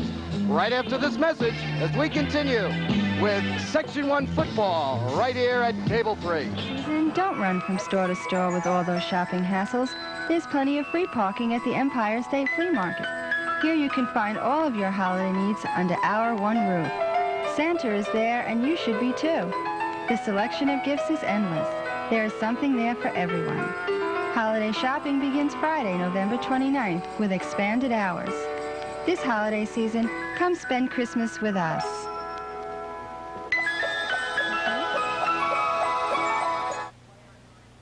Back in 1978, the Iona College basketball team made its Cable 3 debut in the manufacturer's Hanover Classic. 7 years later, the Gales returned to Cable 3, and this year's first telecast will be the Manny-Hanny Classic. Many great players have appeared in this annual tournament, which kicks off December 6th, and we'll have the championship game live on Saturday the 7th. So join me, John Caridio, along with the hacker Pete Maneri, for another great season of Iona College basketball beginning December 7th and all year long on Cable 3. Well, another ball game is duly noted, and this one belongs to the Garnets as they defeat the Indians and end John Jay's winning streak at 18. The final here at Memorial Field, 7-0. The most valuable lineman, Vance Cassell. The most valuable back, Jim Stavrides. The winning coach is Dino Gar, and Ray Karowski's got them all down at the field. Coach Dino Gar, great win, exciting game. It was unbelievable. Both of the teams were undefeated. Now, you had to rise to the occasion for the 4th time, World War IV. You beat Westlake, you beat Eastchester, Harrison, now this game. I mean, what attributes that success? 4 times in a row, it's almost unbelievable. 40 players. 40 players. They came out and played every game as I wanted them to. They came out and played hard. And I tell you, they're winners. They just know how to win. They do everything that has to be done to win. And we got one big break when they scored, and it was called a penalty, but I think we deserved it. We really do. We just, I'm so proud of these guys. They know how to win. I can't explain more than that. They work hard and they're class, and we played a real good team tonight, and we were fortunate enough to win. Coach, not only are the players great, but the coaching staff is also tremendous. Coach, what does this do for Rye, the football program, and the community? Now, I understand this is the first time since 58 you've been undefeated in the most wins? Since 60. 1960 was the last time they were undefeated, so this is what, 24 years. And it's the first time that Rye's won 9 games in a year, so this is a first for this group. They're going to remember this a long, long time. So am I. It's our 4th bowl win, and these kids deserve it all. Well, I'll tell you, really, a lot of credit to you also. Now, Jim, again, are you going to remember this game? I mean, you have the greatest winning team of Rye of all times. What are you going to remember most? The season, this game? The whole season, I would say, because every game it was, we went out and we won. We tied 1. We should have won it, though. And, just we were a better team today, and, the score proves it. Well, I'll tell you, you're also a great back, averaging over 100 yards per game, which is also tremendous. Vance, here we are again. You were the most valuable player in the Rye-Harrison game. Now, the thing that gets me is you guys adjusted very well to Coach Dino Gar. Like it's his first year, and you knew what he expected. You went out and you did it. What do you contribute this to? Well, Coach Gar, he came over and, a lot of people thought that we weren't going to be able to adjust to him. But Coach Gar, he gives you respect and you respect him. And it's just good for the team. And we did it together as a team. And that's what I contribute to the winning. Well, what a great season. One more question. College, what about you thinking about it, or make a decision or whatever? I definitely want to play football in college. Where I'm going to be next year is totally undecided, but I am looking for. I'm really sad. This is my last game at Rye High School, but I am looking forward to playing in the future. Yeah, we're looking forward to seeing you. Jim, how about you? College? No, this is it for me. I'm glad it ended this way. But this is it. Well, Rye's like a family. You have coach. Maybe someday one of these guys might be your coaches on a staff or whatever. A great year, a tremendous year. What more could I say? We're number 1. That's what we're going to say, right, guys? Number one. Number one and the best. We beat the best. That's it. Right. We're number 1. Okay. Let me just say one thing. You brought up the schedule, but there's no one that played the schedule we did. And we had 3 bowl games and 3 teams that were in our league and in our conference that went to a bowl game. We beat the northern team that was number 1. I don't think there's any doubt that we played the best schedule in Westchester. And if that can't make it, there's something wrong with the sports writers. I'll tell you that right now. Coach, I mentioned that during the program. You did have a tough schedule. Okay, John, back up to you from the number 1 team in B Division. And I agree most wholeheartedly. I do not think that can be disputed any longer.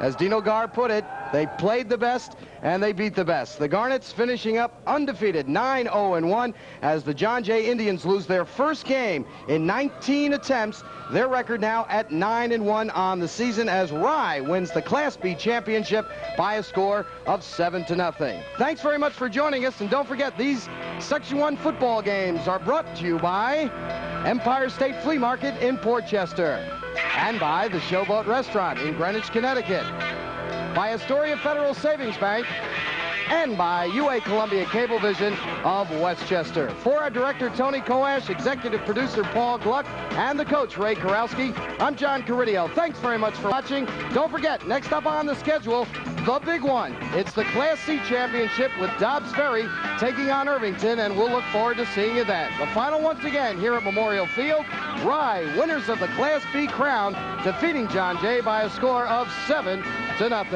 See you later, everybody.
The wings right now are the undefeated Indians of John Jay, and for both schools, this game means everything, while past history means nothing. The Class B championship for 1985 is on the line as Rye battles John Jay, coming right up on Cable 3.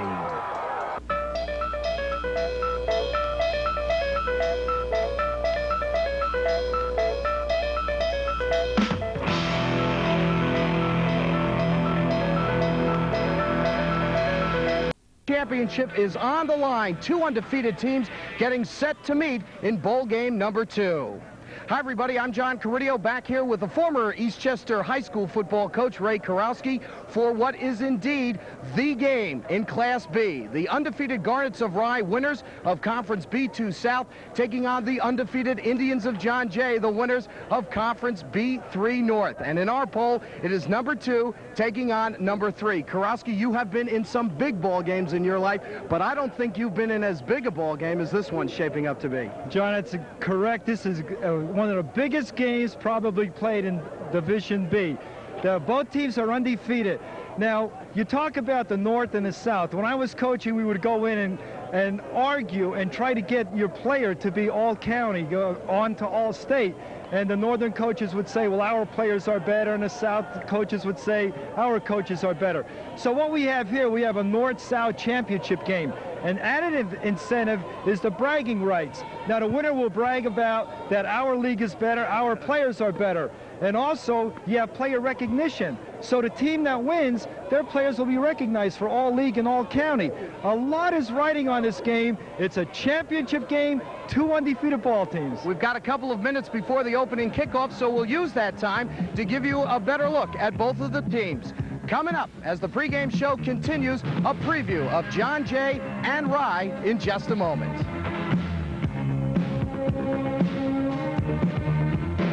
This holiday season, don't run from store to store with all those shopping hassles. There's plenty of free parking at the Empire State Flea Market. Here you can find all of your holiday needs under our one roof. Santa is there, and you should be too. The selection of gifts is endless. There is something there for everyone. Holiday shopping begins Friday, November 29th, with expanded hours. This holiday season, come spend Christmas with us. How do you keep up with all the high school football action? Easy. You join the crew for Cable 3's Extra Points. I'm John Carrillo, and believe me, we cover it all. Game highlights, the Coach's Corner, top 10s, and of course, phone calls. Every Tuesday night, live at 7:30 p.m. High school football is the name of the game on Extra Points, the best review and preview show on your TV, live at 7:30. Certainly one of the most historic areas in the entire Westchester County area, the home of the first Chief Justice of the United States Supreme Court, and the high school bears his name. The Indians of John Jay, undefeated at 9-0, and under the direction of what might be a familiar face to you. Jim Capalbo used to be the head football coach at Tuckahoe, and with his tenure down at Tuckahoe and up here at John Jay, not a lot of difference between the two types of football players. Well, I thought we had good athletes at Tuckahoe. We have good athletes here. I think the main difference is the community. We get a lot of support from the families here. We get very intelligent kids who really, and the tradition is so strong here as well. And I think that's the big key difference, is that the family supports you, the kids come to play every day, and we get some real good tradition from the years past. So I think that's the big key. Now, as far as the overall team, not that much difference. All right. Preseason, there were some very high expectations for this ball club. Did they meet those expectations as far as you're concerned? Even more so. We were a little frightened at the beginning of the year that our offensive line was very, very young and inexperienced, but they came along as the year went on. We scored more points this year than we scored last year. Defensively, we were strong. We expected it. We lost some people last year on the defensive line, and we might be a little bit weak there, but the kids came along and got stronger as the year went on, so we're real pleased. It's the best team I've ever coached.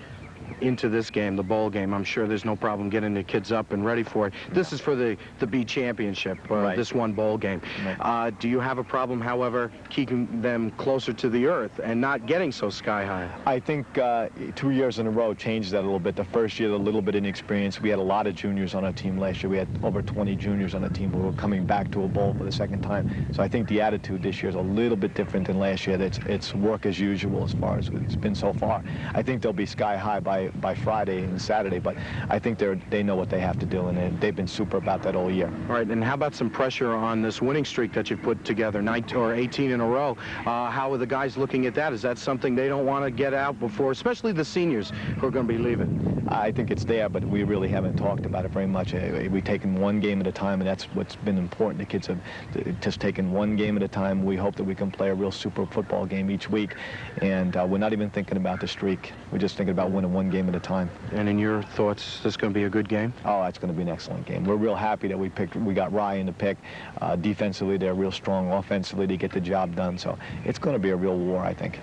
We also think it just might be the premier matchup, Ryan-John Jay for the Class B championship. Our thanks to Jim Capalbo for a chance to get an in-depth look at the Indians of John Jay, undefeated, and they'll be taking on the Garnets of Rye. After this short break, we're going to go back to the studio to visit with the Garnets head coach, Dino Gar, and find out about his ball club when we continue with the pregame show in just a moment.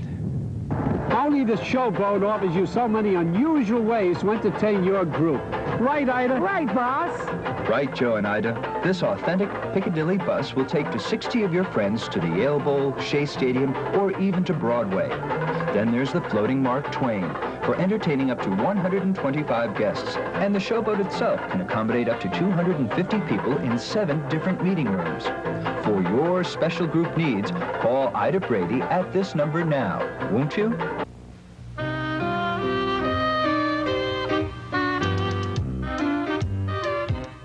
Since the blizzard of 1888 and through the years that followed, the good years, the bad years, there's been a place you could always count on for a safe, sound investment and where you could find the funds to fulfill a dream.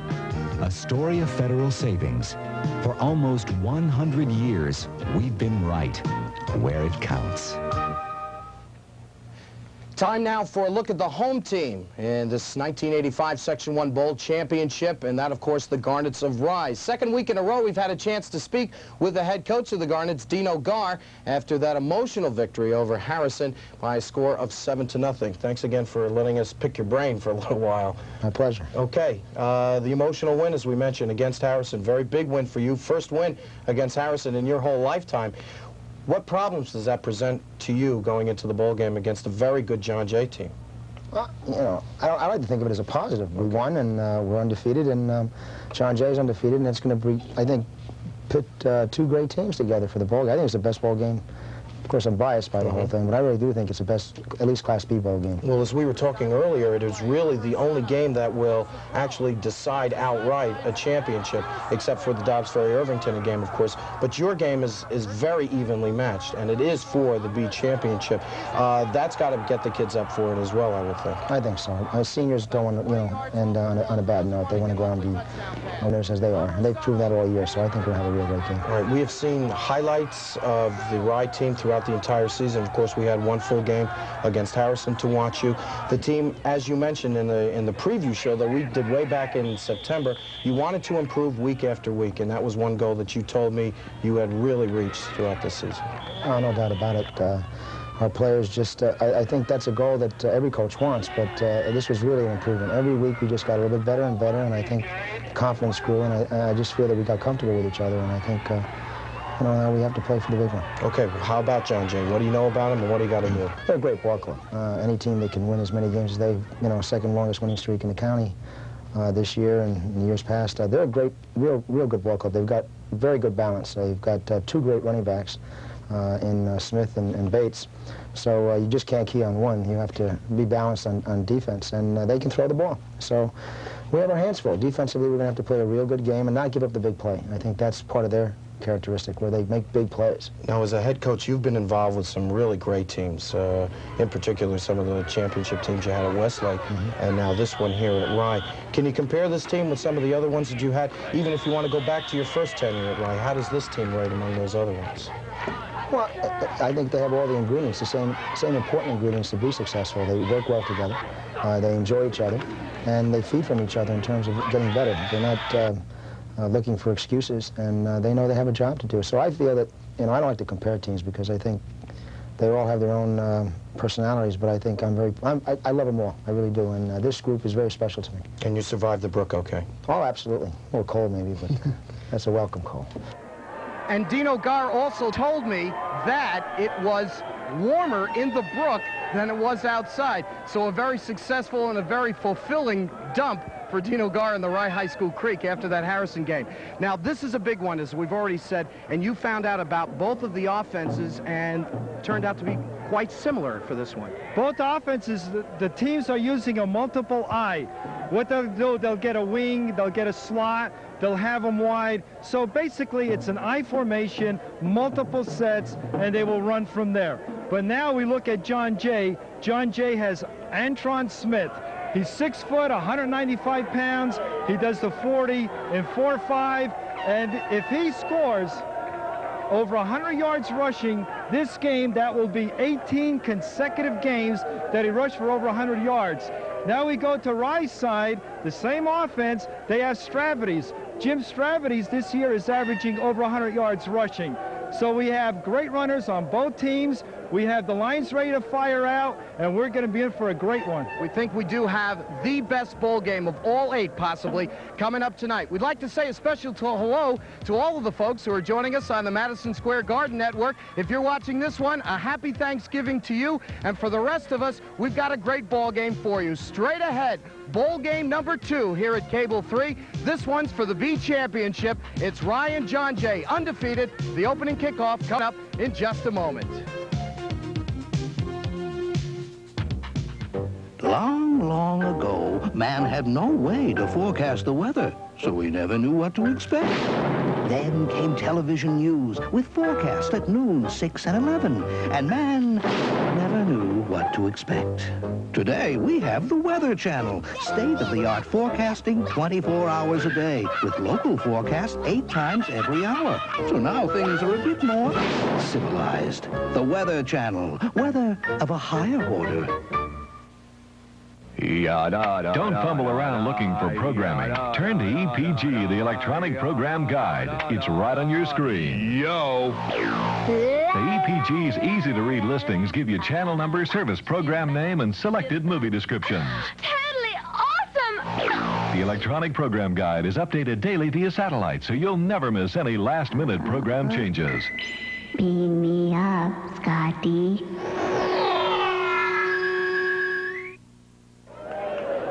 Welcome back.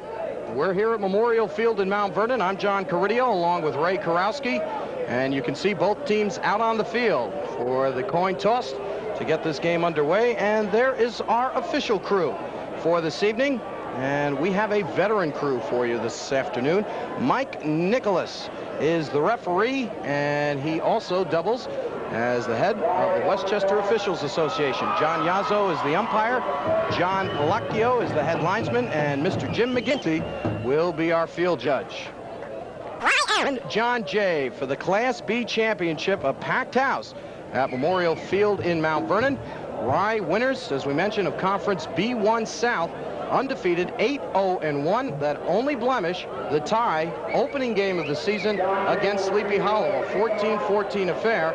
And the Indians of John Jay at 9-0, coincidentally owning the second longest winning streak currently in Section 1 at 18 straight. And that looks a bit paltry when you compare it to the #1 winning streak so far currently in Section 1. That belongs to the Eagles of Dobbs Ferry, who have won 37 in a row and will be going for the record of Section 1 in their bowl game against Irvington.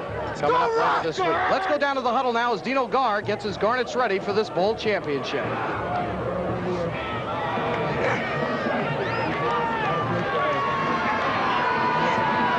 can't hear it too much down in there, but rest assured the head coach is at the bottom of that pile, and he has an ominous task, coach, in front of him, coming off of that emotional win against Harrison a week ago, 7-0, with all the hoopla and pageantry that leads up to that game, and then the kids sky high for that, coming up a winner, and now they have to prepare themselves for a bowl championship. And a lot of the coaches, Dino Gari spoke with John Nugent, who for years was the head coach at Rice, said it is very hard to come off a win against Harrison and play well in a bowl game because it is a little anticlimactic. Now, what more can you ask for a coach at Rye in this situation with Dino Gar? He had to get his team up and play well against Westlake, who was the strongest team in the league. Then he had to play Eastchester, who was ranked 8th in the state. He beats them. Then he has to get his team up for Harrison in one of the greatest traditional rivalries in Westchester. And now they have to rise to the occasion for a bowl game and a championship game. George Hogben with a short kick. Ball is loose. And I think the Garnets have come up with it. They have. Big break for Rye. Hogboom with a line drive kick that skipped off one of the upbacks, I believe. Number 86, Brad Wyman, was the one who touched it. But Rye gets it in great field position, opening up the game 1st and 10 from the John Jay 34-yard line. And here it is again. There's the kickoff. It's a line drive, a hop, there's the bounce. It hits the man, it's a free ball, more than 10 yards. Rye recovers. That's an extra hustle and desire, which makes things happen for you. Miles Lavelle is the quarterback for the Garnets. He's a senior, stands 6'2", 175 pounds, and wears number 5. He'll go to his fullback, Chris Quinson, on the opening call, and Quinson able to get it to the 31-yard line, a pickup of 3. Offensively for the Garnets, as we mentioned, Lavelle is the quarterback, the fullback is Quinson, Jim Stavrides is the tailback, Ton Armis, the wingback, and Joe King, number 7, is the split end. King is a junior, Stavrides is senior, Quinson a junior, Lavelle is a senior. 2nd down and 6. Garnets with a big break early, getting the opening kickoff on the fumble. Here's Stavrides with his first carry of the evening, and he'll bring it up close to the 25. They'll spot it at the 26, which means he'll be a long yard shy of that first down stake. On the offensive line for the Garnets, Brian O'Mara, the junior, is the center. The 2 guards, Doug Logan, a senior, Gunnar Huber, a junior.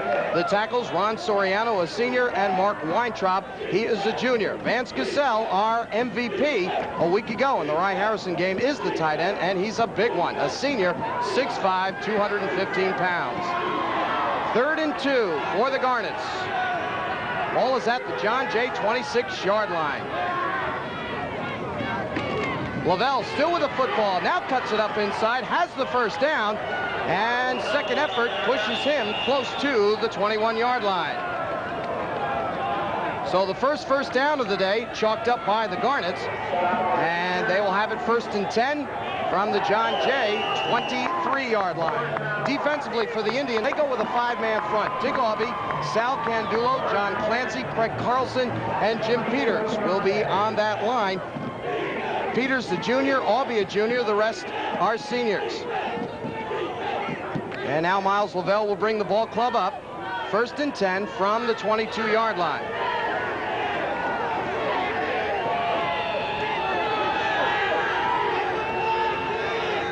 Long count by the Garnets. They like that. Quinson with the call. And his quick opener across the 20-yard line down to the 18. Pickup of 5. 2nd down and 5 coming up. Rest of the defense for the Indians at the linebacker spots, Dave Caviola, Niles Rankilev, Mike Keating. The corners, Chris Bates, Gene Rosaforte, and the deep man, number 10, is Ed Amos. Amos is senior, Bates is senior, Rosaforte is senior. Keating, as a matter of fact, the only junior among the linebackers and deep men for the Indians of John Jay. Jim Capalvo, you already met their head coach, undefeated the season at 9-0. 2nd and 7. Here's Stavrides again. Big hole opens up off of tackle, and Stavrides has enough for another first down to the 11-yard line. Pickup of 8 yards. 2nd first down for the Garnets. Rye is trapping up the middle. The play before was a quick opener. Now they're going off tackle. They're trapping the end. They're creating the holes. They're mixing it up. They're running in the middle, off tackle, and inside the defensive end. A lot of motion on the John Jay defensive side. Stavridis again picks his spots towards the middle of the field and gets across the 5-yard line down to the 4. 8 more yards for Mr. Stavridis, and it will be 2nd down and 2. Now here's the handoff to Stavridis. Look at him cut, move, weave. He gets the opening. He's a very hard runner. His legs are constantly pumping and driving. To tackle him, you have to hit him low. Don't let him advance a yard or 2, because if you give it to him, he'll take it. From the 4-yard line. Opening drive of the ball game. Stavridis, and he is met behind the line of scrimmage. Dave Caviola, the linebacker, a senior, 5'11", 175 pounds, made the stop.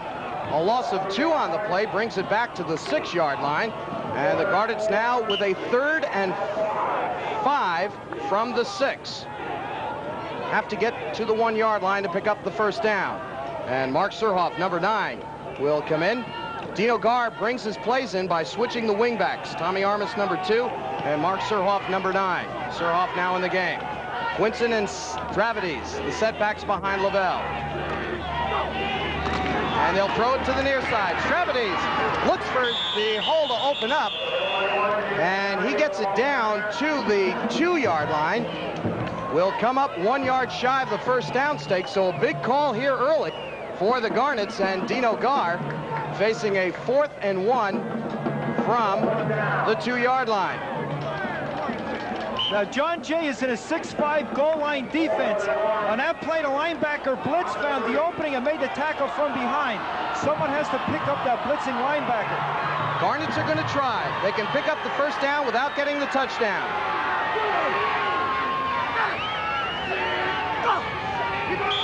And, oh, we saw this last week at Harrison. Rye did this 3 times to the Huskies, and all 3 times they were able to pull Harrison off sides, and they have done it again. All they do is just shift the offense. Move Cassels as a tight end to a split end, and the defense inevitably jumps off sides. You have to give Rye a lot of credit, because down here in the goal line, they're anxious. They want to score. They want to take it in, but it's discipline. They are so disciplined.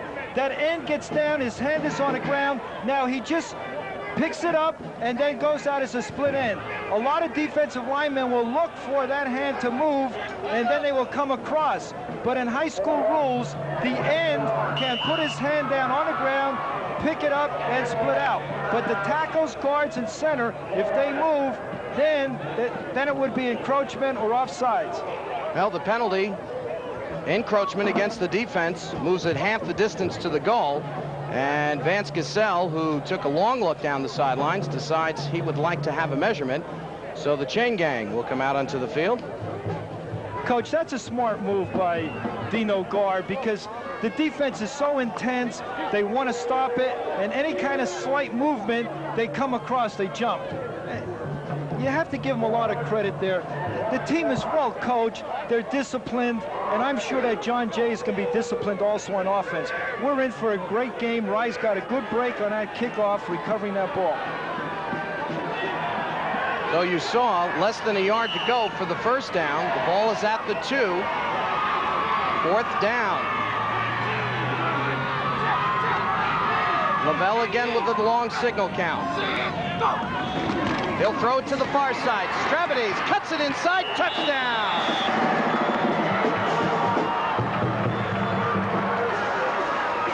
That was a quick pitch to Stavridis, and the way you run this correctly is you run to the sideline. As he's running to the sideline, you look to the inside for the opening, and you go. There's the quarterback right here getting the snap. Quick pitch to Stavridis right to the sideline, sees the opening, goes right across the goal line for the score. Great execution, good move, great running by Stavridis. Number 6, George Hoagman, now will attempt the extra point. Lavelle is the holder. Ball is down, kick is away, high boot, and it is good. So with 6:15 left to play in the 1st quarter, Rye takes advantage of the John Jay turnover and they lead by a score of 7-0. This is a kind of a game you can't make a mistake. As soon as you make a mistake, the other team will capitalize on it. On that kickoff, when they got the ball, they executed well. The line was firing out. They ran off tackle, a quick trap up the middle, and then they were in a power eye right, quick pitch of Stravities, taking it in. Great execution. Well-played game. It's exciting. It's for the championship. Now, we noticed last week that Stravities against Harrison had a lot of trouble moving the football, basically because of what we just saw. He is a cutback runner that looks for that hole. And on the field conditions that we had a week ago with all the snow and rain, he was really very ineffective. But today, this may be his game. Yeah, on a dry field, you could have the advantage of the quick cuts. When it's wet like it was last Saturday, you have to round the cuts off, which takes away from your advantage. All right, so John Jay will have it 1st and 10 as they bring the ball up to their own 33-yard, make that the 38-yard line. And offensively for the Indians, the quarterback, senior number 12, Chris Salvatierra, the halfback, Chris Bates, number 20, the other halfback, number 42, Antron Smith, the slot back, Andy Wilkes, and the split end is Ed Amos. 1st and 10 from the 36-yard line. First call, it goes to Bates, and he powers up the middle, gets it to the 43-yard line. A pickup of 5 for Bates. It'll be 2nd down and 5. On the offensive line for the Indians, the center is Mike Anderson, a senior. The 2 guards, Mike Keating, a junior. Jim Peters, also a junior. The tackles, Sal Candelulo, a senior, and Niles Ranklev, also a senior. The tight end, number 80, is John Clancy.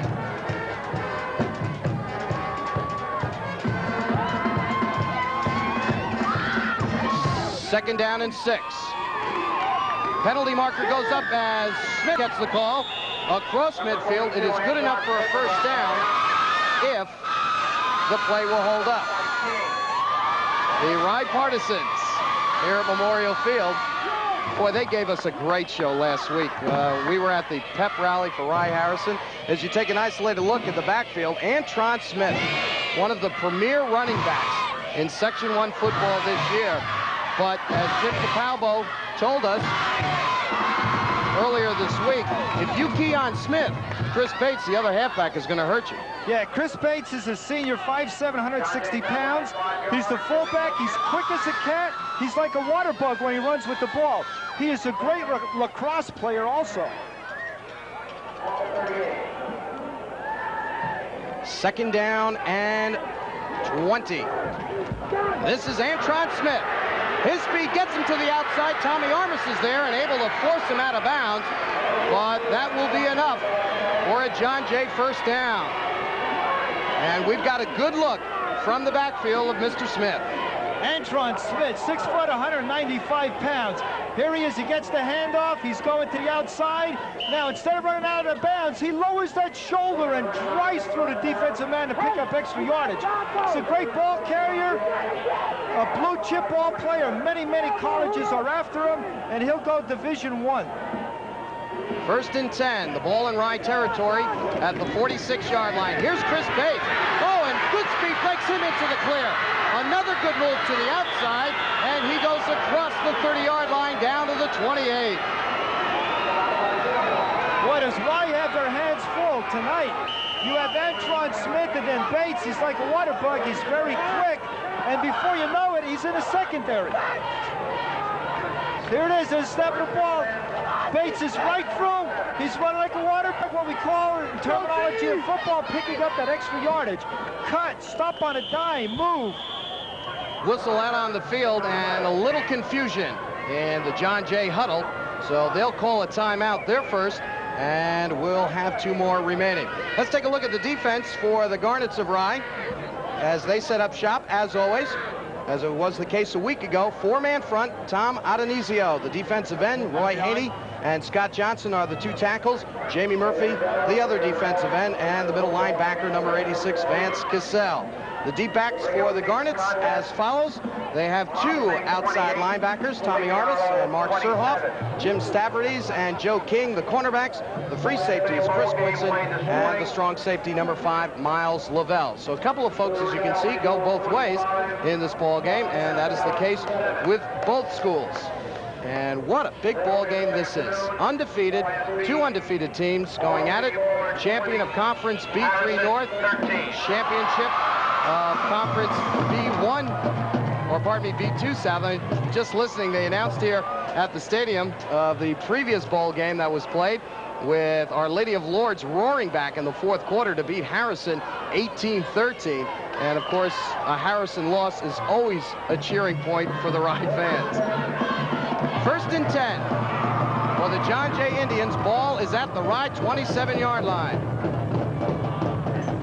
Salvatierra again gives to Chris Bates, and Bates able to blast through the middle and is up to the 20-yard line. Pickup of 8 yards for Mr. Bates, and it will be 2nd and 2. Bates and Antron Smith are great runners. You can tell their balance, their shoulders are low, they're not giving you anything to tackle. If you go to tackle them and you're high, you're going to just bounce with them from shoulder pad to shoulder pad, and they're going to spin out, go to the opening away from the pressure. Salvatierra again brings the club up, facing a 2nd and 2. This will be Bates. And Bates will be close to a first down. Was cut down by Chris Quenson at the line of scrimmage. And he did not make it. Came up a yard shy. 3rd and 1 now. Facing the Indians. The clock continues to roll. Fast moving first quarter. 3:20 to go. With Rye on top, 7-0. Jim Stravates with a 2-yard touchdown run as you look at Dino Gar, head coach of the Garnets. Brought his club in at 8-0-1. Here's Bates.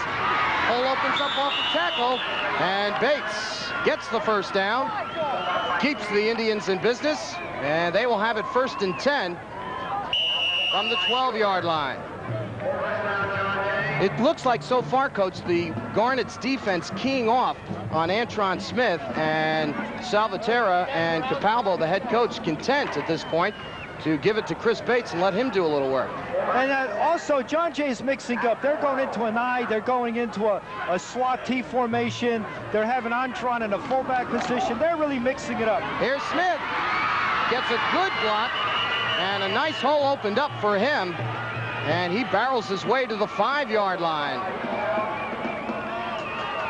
Vance Cassell making the stop, and you will see right there, number 86 in the middle of the screen, fanning it out, and then standing Mr. Smith straight up and dropping him at the 5.